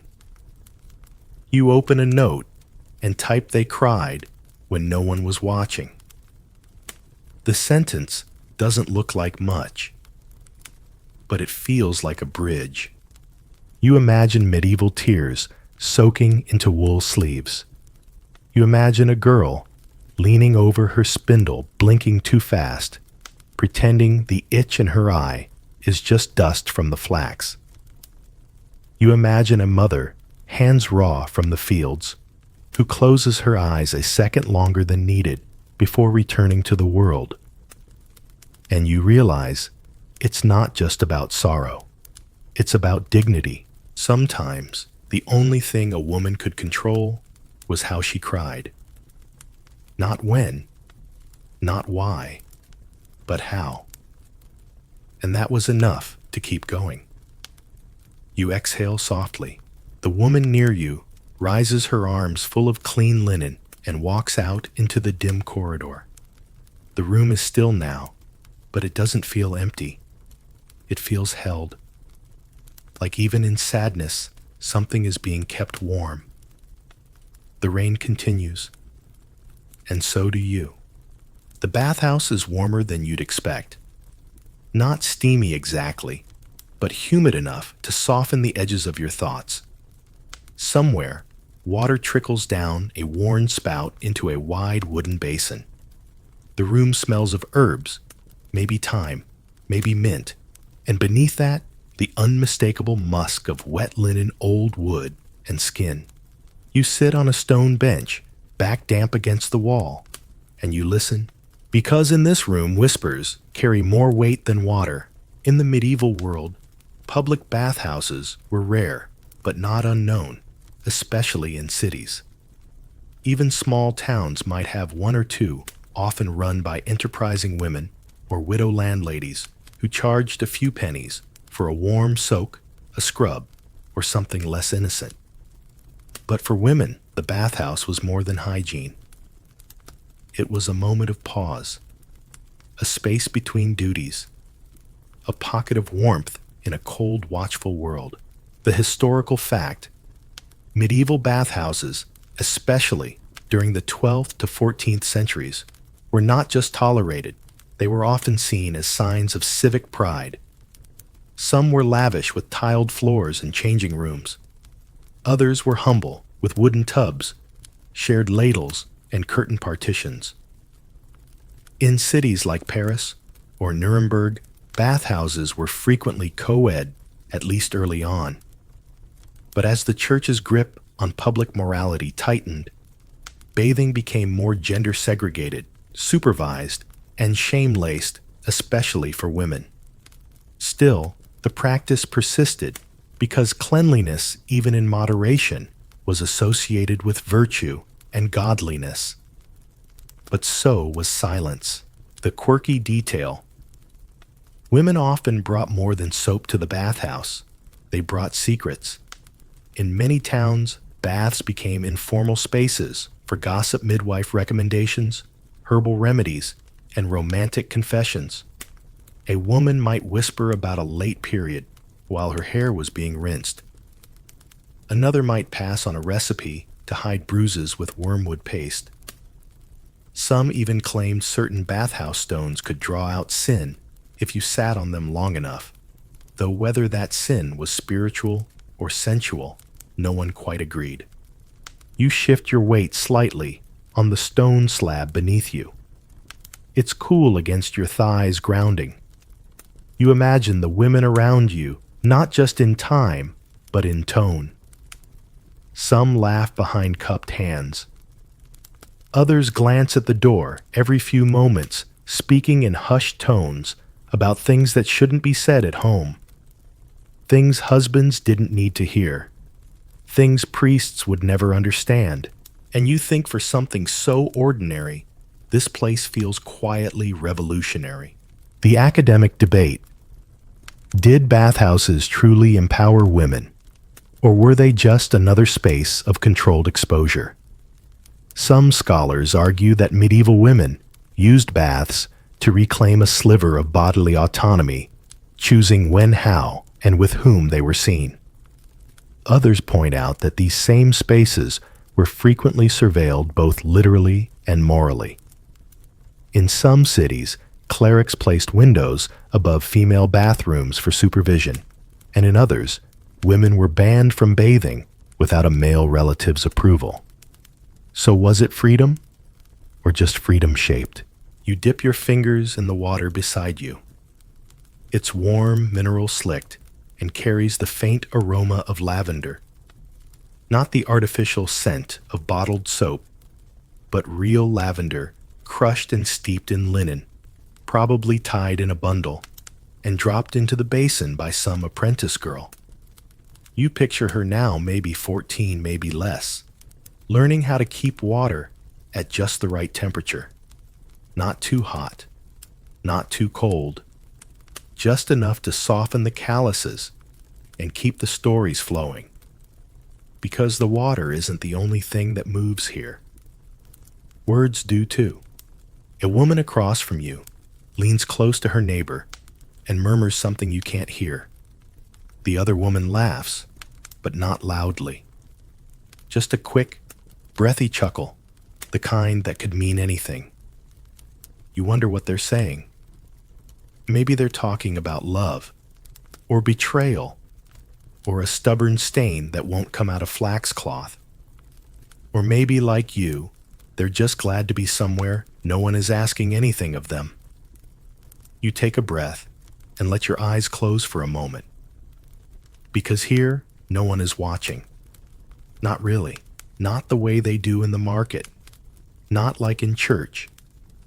And not like at home, where the pots must be stirred, and the baby never sleeps, and someone always wants to know where you put the bread knife.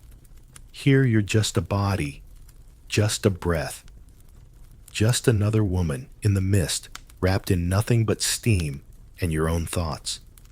And for once, that's enough. You open your eyes again. The stone walls seem a little less cold now. The air is thicker, yes, but also softer. You can feel the echo of centuries here. Not in grand declarations or carved names, but in the quiet sighs of women who just for a few minutes didn't have to be anyone but themselves. And you wonder how many stories were rinsed down this drain. How many truths soaked into the floorboards. How many times did someone sit exactly where you're sitting now and whisper something that could have changed a life if only someone had listened? But you are listening. You always have been. And that is what makes this history different. Not louder, not rewritten, just finally heard. You gather your things, not because you want to leave, but because the water's cooling. And the stories, well, they'll still be here next time. You step into your shoes, pull the cloth around your shoulders, and glance one last time at the fading steam. And like the women before you, you carry a secret out into the night. But this one's yours. You're crouched beside a hedgerow at dusk, and the air smells of crushed thyme and damp earth. The light is low gold, turning to gray, and your fingers are stained green from picking something that definitely isn't for soup. Behind you, the lane is empty. In front of you, a little bundle of rue and pennyroyal hides beneath your shawl. You're not stealing. Not exactly. But this isn't a recipe you're supposed to know either, because some knowledge doesn't get written down. Some knowledge is whispered across garden walls, handed from palm to palm, passed in the steam of a bathhouse or the shadow of a confessional. And that includes the herbs that made things stop, or start, or never happen at all. The historical fact, medieval women were deeply familiar with herbal remedies, especially those concerning fertility, menstruation, and childbirth. In fact, some women knew more than the local physician. They had to. Most couldn't afford the apothecary, and even if they could, he might not stock what they actually needed or be willing to sell it. So midwives, widows, and older women kept their own secret pharmacies, wormwood, savin mugwort tansy. Some helped with cramps. Some cleansed a womb. Some were far more dangerous. These plants weren't written into church records, but they grew in every field. You shift the bundle in your hand. It's just a plant. It smells a little bitter, a little sharp. If someone asked, you could say it was for a tonic, for worms, for a neighbor's aching joints. But you and the woman who told you where to find it both know better. She didn't say what to do with it, not directly, just said when to pick it, and how to steep it, and how much not to drink. You listened carefully.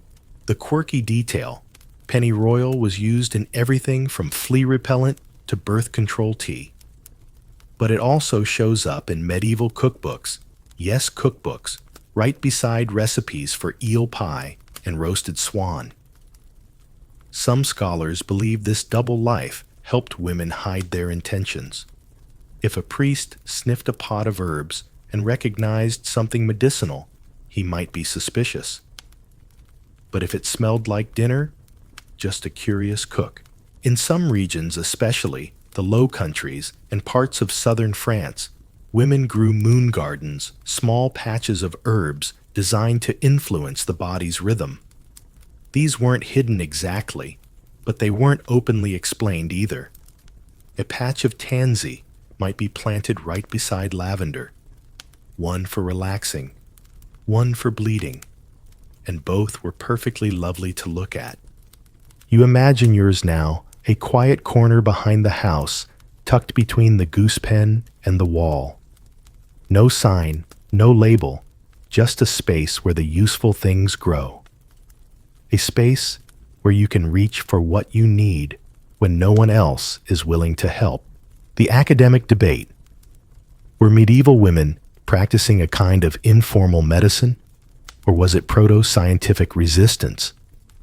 Some argue that these herbal practices were an extension of female agency, a quiet rebellion against systems that denied them control over their bodies. Others suggest it was less about resistance and more about survival, doing what needed to be done when no one else would. The church, for its part, frequently condemned these women as wise women in that ominous tone, or lumped them with witches. But the same church also relied on female herbalists when their own methods failed. So who had the real knowledge? You tuck the last sprig into your shawl and rise slowly, knees cracking a little from the cold ground. The moon's coming up now, just a sliver of pearl in the east. You head back toward the village steps, quiet on the dirt road. Inside your pocket, A dried fig hides a few fennel seeds because you never know when the next stomach ache might strike or when the baker's boy might come down with that peculiar summer cough again. Herbal knowledge wasn't just about women, of course. Men used it too. But for women, it often meant the difference between safety and scandal. Between carrying a child you didn't ask for and not.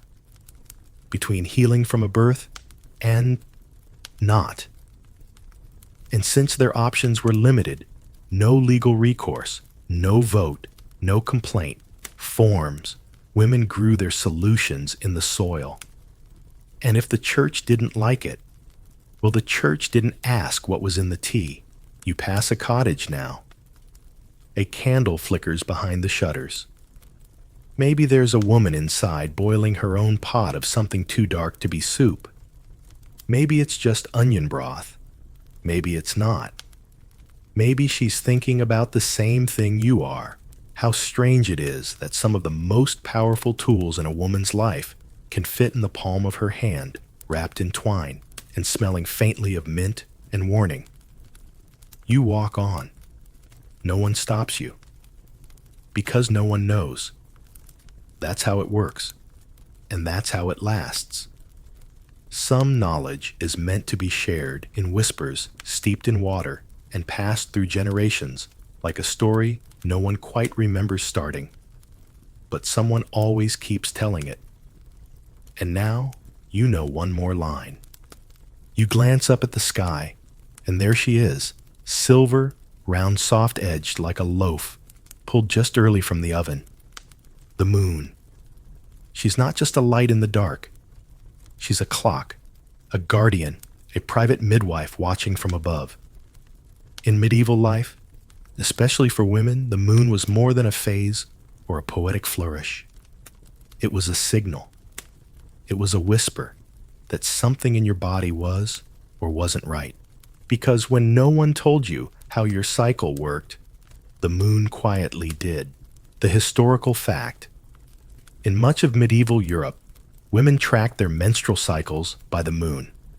This wasn't superstition. It was a practical, observable rhythm. The average lunar cycle is around 29.5 days. The average menstrual cycle, roughly the same. In the absence of calendars, apps, or color-coded planners, the moon became an intuitive guide. Midwives and older women would say things like bleeding with the waning, or conception at the waxing, and those weren't metaphors. They were instructions. Women would note if their bodies aligned with the new moon or the full. Some thought one brought easier bleeding, while the other might increase chances of pregnancy, or bad dreams, or nosebleeds, depending on who you asked. And whether or not the science holds spoiler, it's still debated. What mattered is that they noticed. The quirky detail. Some medieval women, especially those in rural areas, would even name their cycles after moon phases. You might hear someone say, "I've entered my crescent days," or "I've passed the blood moon." These weren't standard across regions, but they show up in folk sayings and some healing charms. One old charm from Wales invokes the moon's path to calm the tide within, while an Austrian remedy tells women to bury a cloth at the full moon to end restless bleeding. Restless. As if the body were stirring with its own opinions. And sometimes it was. You're back in your cottage now, watching the moonlight stripe across the floor like lace.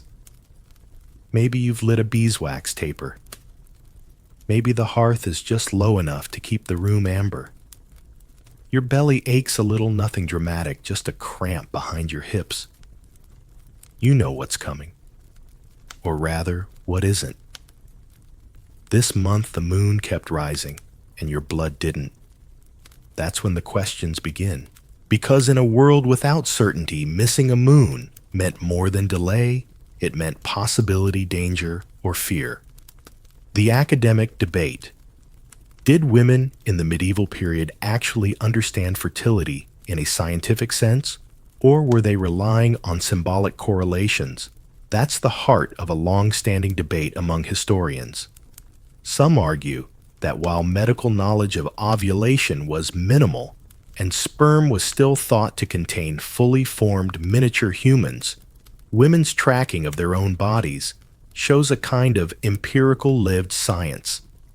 Others believe it was entirely mythological rituals, without result, moonlight, without meaning. But perhaps it doesn't need to be either or. You see, medieval women lived in two worlds, the visible and the whispered. They followed the signs they could observe, temperature, texture, dreams flow. They shared what worked. And when the world refused to give them clarity, they created their own systems. Whether those systems were correct by modern standards misses the point. They were theirs. And isn't that a kind of wisdom? You lean your elbows on the table and exhale. Maybe you're relieved. Maybe you're worried. Maybe you're calculating the days between now and harvest the weight of another mouth, or the ache of an absence that hasn't yet begun. Outside, the moon shifts behind a wisp of cloud. And for a moment, you remember that other women, centuries of them, have stared at the same sky, wondering the same things. Wondering if they'd be believed, if they'd be blamed, if they'd survive. In medieval villages, when a girl began bleeding, it was both celebrated and hidden. You're a woman now, someone might say, but no one explained what that really meant. Only that things changed. Maybe she'd stop playing in the river. Maybe she'd be told to veil more tightly. Maybe she'd be promised or warned. There were no pamphlets, no diagrams, just glances and riddles. And the moon. Your fingers trace the rim of a wooden cup, and you think of the other signals women used: length of shadow, how far into the season the apples had ripened, whether your back ached before a storm. All of it part of the same language. A language your body already speaks, even if no one ever taught it to you. The church, of course, had opinions. They always did. Menstruation was considered both a necessary evil and a sign of sin. Some theologians believed Eve's fall introduced bleeding into the world, another thing for women to bear. Others insisted that a woman's monthly blood was impure, which meant she shouldn't bake holy bread, step near an altar, or bathe in public. But did that stop women from praying, kneading, or bathing? Not always. Some just waited till the moon turned again. That's the thing about cycles. They come back, and with them, so do the quiet rituals. The tea of yarrow and sage, the soft cloths, rinsed behind the house, the old songs, hummed without knowing why. You don't always need explanation, just rhythm. Tonight, maybe you lie on your side knees, tucked one hand pressed to your lower belly.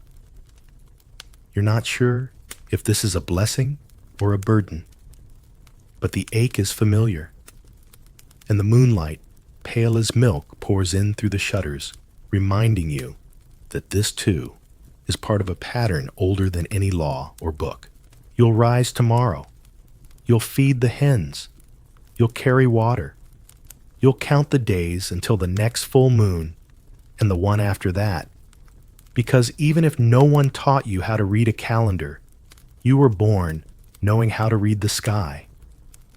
And the sky has always been generous, especially to those who look up.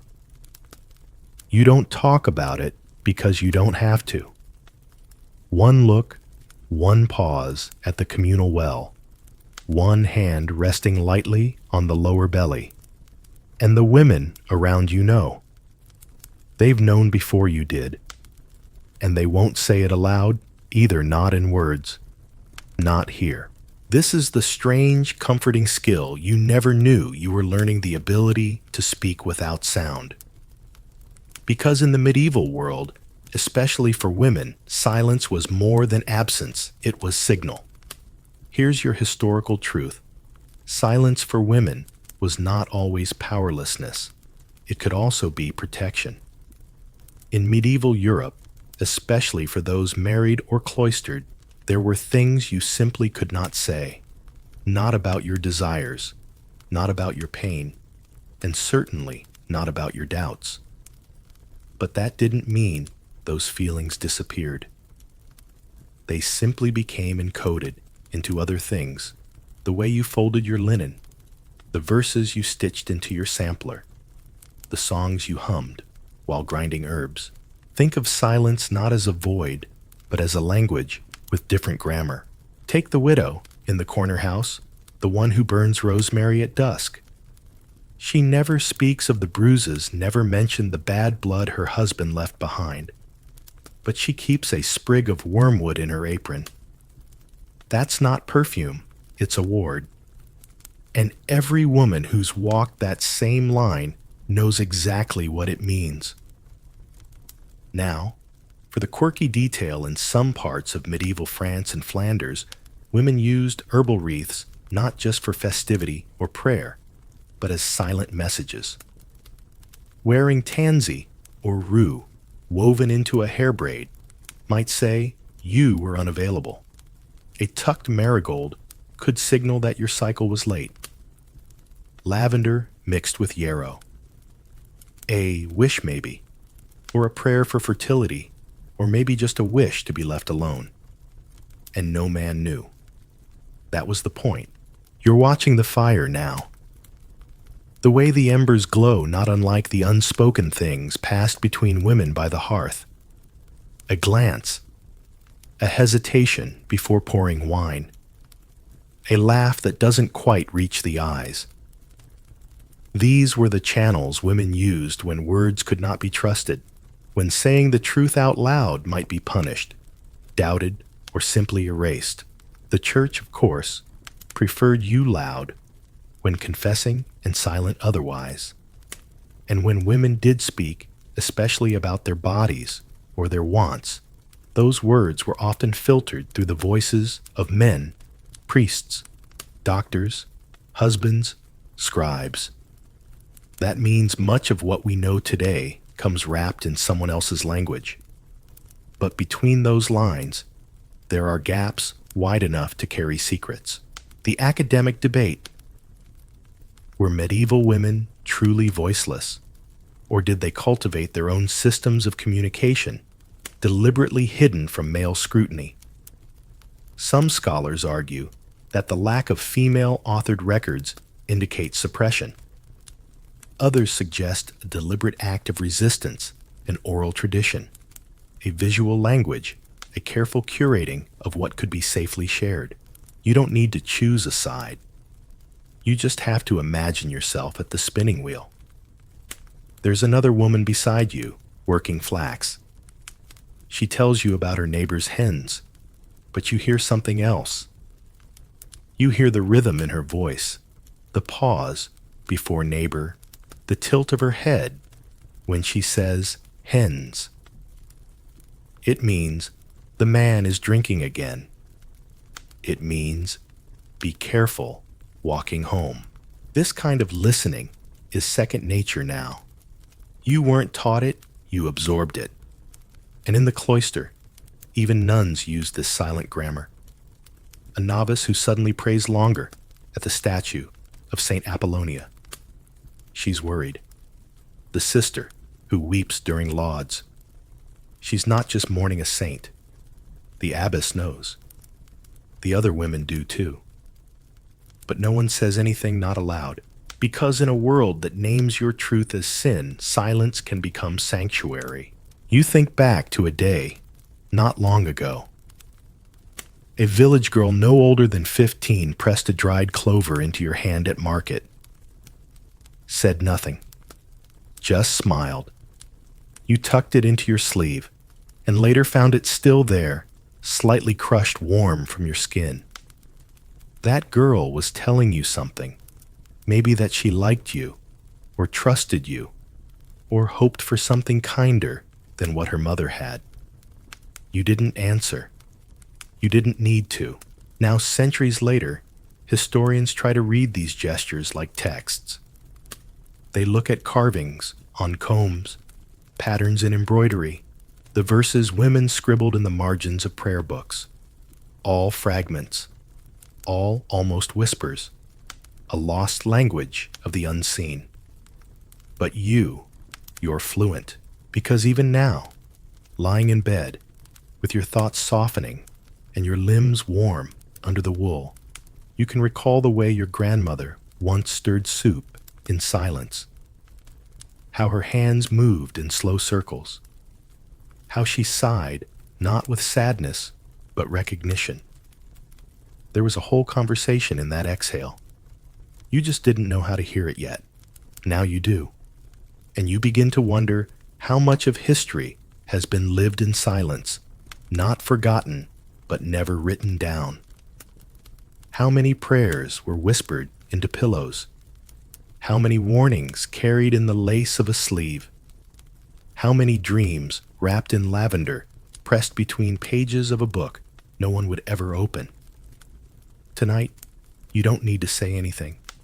You just rest your hand on your belly, or over your heart, or both.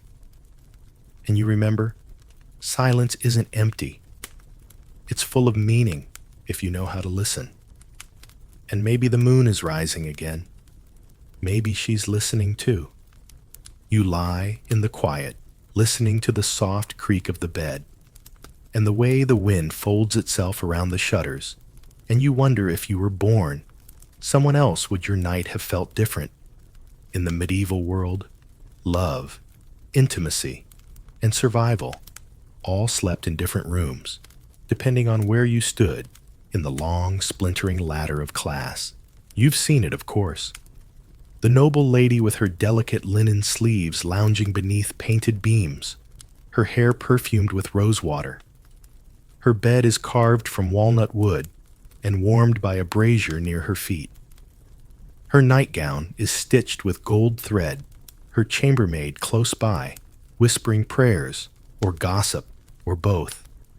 And just down the road, the peasant girl you maybe pulls on rough wool curls, up next to a husband who smells of oxen and onions and hopes the roof doesn't drip again tonight. This is your historical truth. In the medieval world, sex was never just about desire. It was about class power and who had to say yes when they wanted to say no. The marriage bed could be a throne or a cell. For noble women, marriage was politics with a veil. You didn't marry for love, you married for land, alliance legacy. If your husband was old or cruel or indifferent, well, that was the price of satin and security. You were expected to produce heirs, remain loyal, and die quietly if childbirth took you early. In return, you might get silk songs and maybe a kind-hearted hound at your feet. But a funny thing about noble marriages, they were often chaste.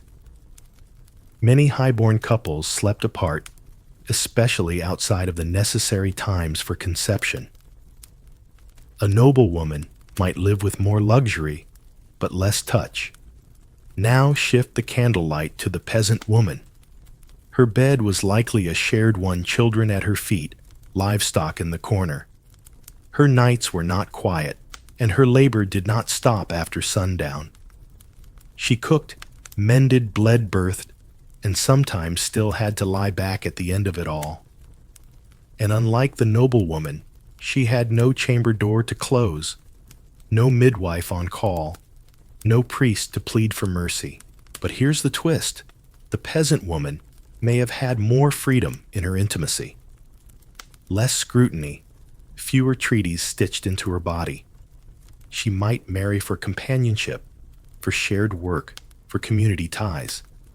Her marriage might be loud and messy and deeply human, not always kind, but not always calculated. And in between these two worlds, there were the others. Merchant wives, servant girls, alewives, washerwomen. Women who lived just above or below the line of notice, always negotiating who saw them and what that meant. A servant might sleep in the kitchen loft and dream of love or dread the footsteps of her master after too much wine. A merchant's daughter might whisper with a scribe by the candle rack, trading glances over ledgers and ink pots. Here's your quirky detail.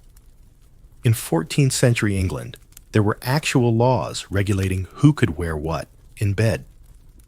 Sumptuary laws, they were called.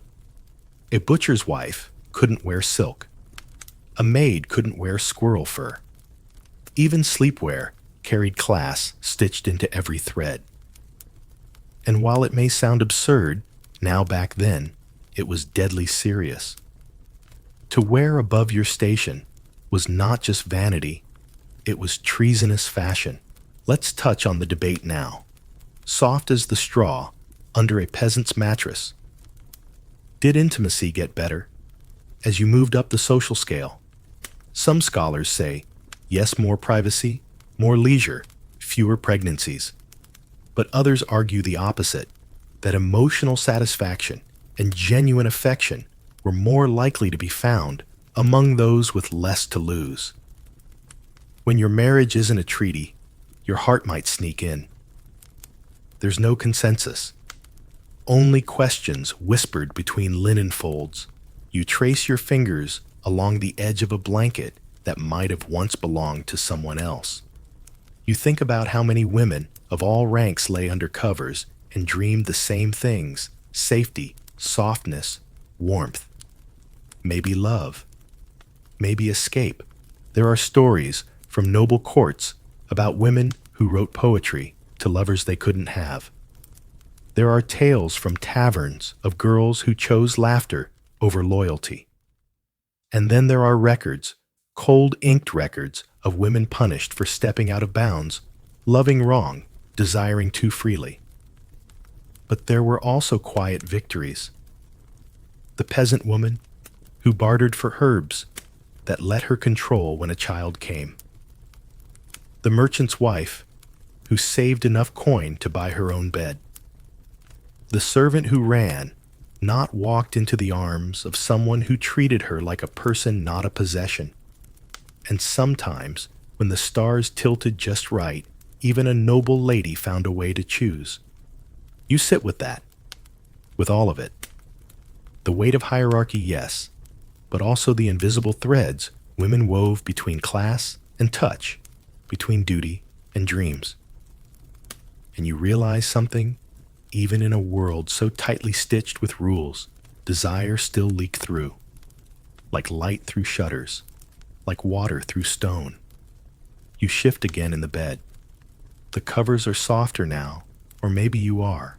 And as sleep begins to murmur your name, you think not about queens or cowherds, but about the one thing they all shared. The hope that come nightfall, they might be more than what the world had named them. There's a parchment in your hand. It's brittle at the edges, scented faintly with old beeswax, and something else, ink perhaps, or the quiet echo of a forgotten promise.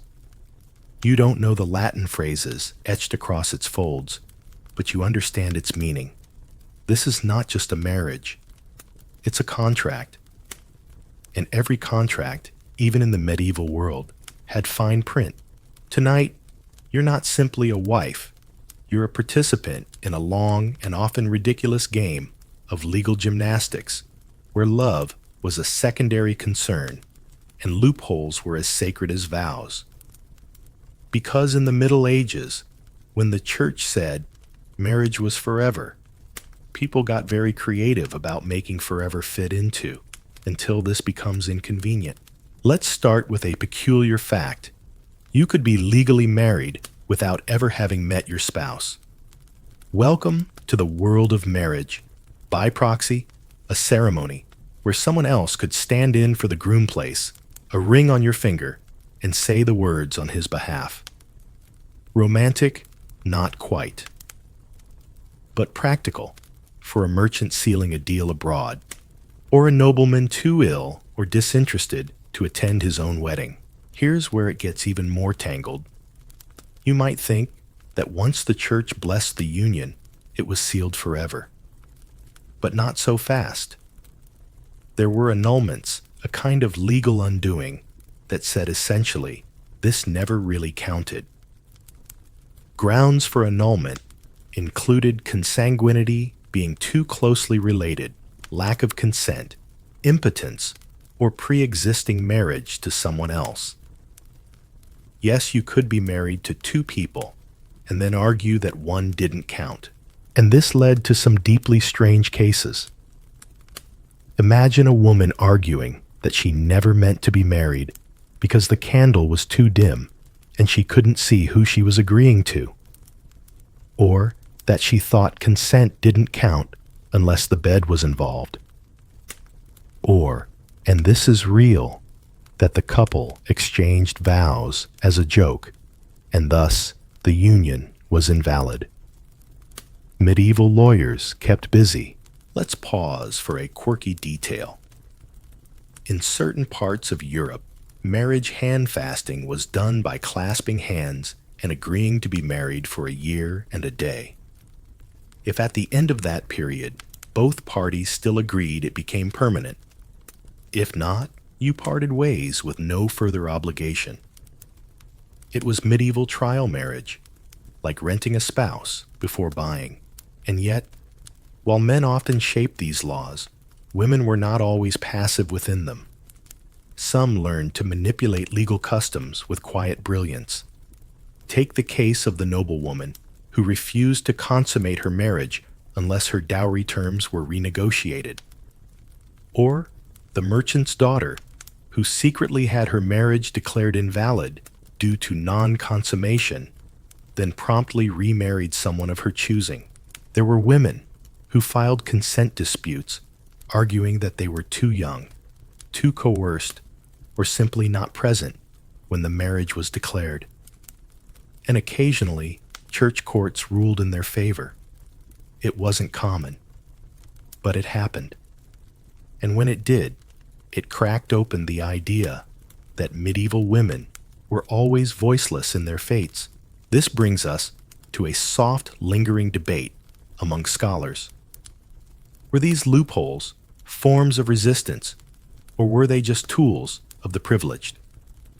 Some argue that legal maneuvering was mostly accessible to noblewomen, those with status literacy and connections. Others suggest that even peasant women, especially widows or elder daughters, occasionally used ecclesiastical courts to protect themselves to undo harm or to avoid forced unions. One thing is clear: marriage in the Middle Ages wasn't a static sacred box. It was a web of laws, customs, expectations, and improvisations. People didn't just fall in love. They negotiated, they performed, they litigated, and sometimes they escaped. And oh, the bargains made behind bedroom doors. There were whispered agreements between couples: I will not ask you to touch me if you let me keep my inheritance. Or, if you allow me to raise my own children, I will not challenge your mistress. These were not always written, but they were binding nonetheless. Emotional treaties ratified by silence. You pull the covers tighter, not from cold, but from the weight of knowing that love for so many came second to survival. A wedding might promise union, but what followed was often a quiet contest of endurance, adaptation, and compromise. And yet, within these strictures, hope flickered. Women found ways to breathe inside the law's iron corset. Some discovered legal wording that gave them agency. Some leaned into the church's own contradictions to gain annulment distance or power.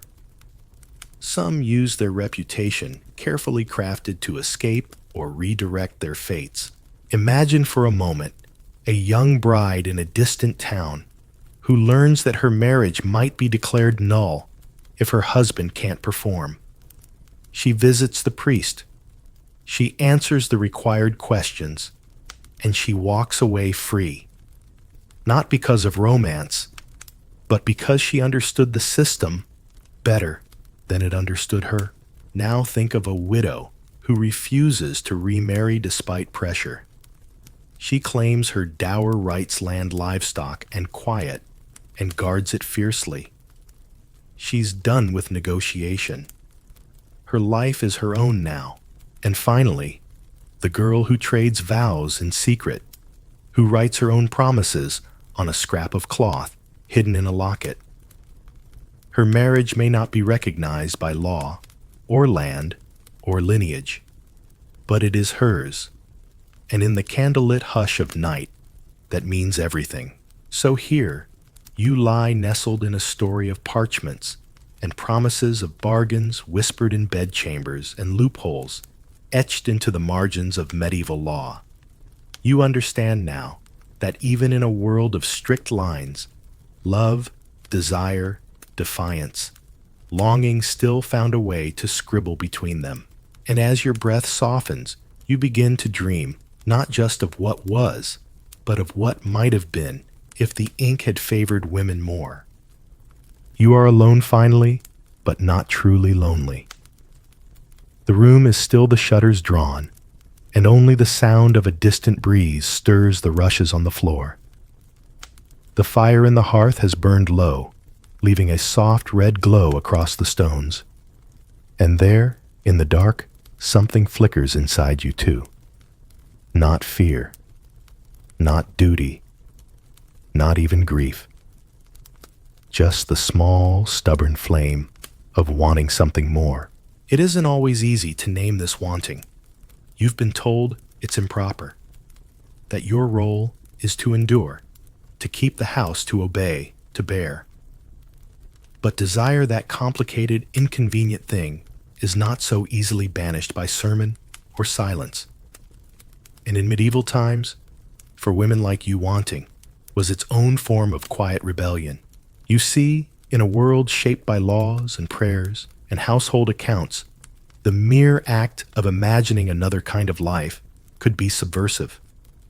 You're told what to wear, when to rise, how to pray, and whom to marry, but no one can see your thoughts. And so, you keep them close, like a secret stitched into the hem of your kirtle. Here's a truth you weren't meant to know. Wanting more didn't always mean running away. It didn't always mean revolution. Sometimes it meant carving a small space within the confines of your world where your thoughts were yours alone. A locked chest, a line in a journal, a glance that meant something more than duty. One historical fact: in many regions, medieval women composed their own prayers and meditations. Some of these writings have survived poems, devotions, even coded letters slip between lines of religious texts. Beneath the veneer of piety, there was yearning, sometimes for God, sometimes for knowledge, sometimes simply for tenderness. And the quirk scholars have found that some women wrote their names not in ink, but by plucking the vellum with tiny pinpricks, invisible unless held to the light. A name hidden like breath in parchment. Imagine that, a soul refusing to vanish even in silence. Of course, not every woman had parchment. Not every woman could read or write. But even in the humblest huts, there were signs of resistance. The girl who hummed a forbidden melody while spinning wool. The midwife who passed on herbal knowledge, woman to woman. The baker's daughter who daydreamed beside the oven eyes, fixed on a world beyond her street. And perhaps you've done it too. Fantasized not about princes or palaces, but about ease. About a day where no one calls your name. About walking beyond the village path and not being followed. About sleeping in until the light feels warm, not just necessary. Here's the academic debate. Did medieval women really resist, or did they simply survive? Some historians argue that resistance implies too much agency, that most women were only reacting to the burdens placed upon them. Others insist that survival is resistance, that every small act of defiance from a whispered song to a reimagined prayer was a way of claiming selfhood in a world that denied it. And somewhere between those views lies your truth. Maybe you've never broken the rules, but you've bent them. You've found softness in hard places, laughter in forbidden corners. You've slipped notes beneath doors, given knowing glances, hidden books, delayed duties, or simply taken your time lighting the fire just to have a moment to yourself. Sometimes resistance looks like silence. Other times it looks like knowing that there is more to you than the tasks you perform or the role you play. Knowing that even if your name isn't recorded in the town ledger, it was whispered on your daughter's lips, or etched into the wood of a stool, or remembered in the rhythm of a song. You've survived, yes, but more than that, you've imagined, you've hoped, you've yearned. And desire in the Middle Ages wasn't just about the body, it was about the soul, about the ache to matter, to be seen, to be understood, even if no one asked, even if no one listened. So, you turn in your bed now, thinking not of all that was denied, but of all that was quietly claimed. A friendship that meant more than it should have. A glance across the market. A dream you carried for years, like an ember in your chest. You remember the stories of women who pressed herbs into hands with careful fingers, who stitched messages into sleeves, who lingered at the door just long enough to suggest something unspoken. These weren't queens.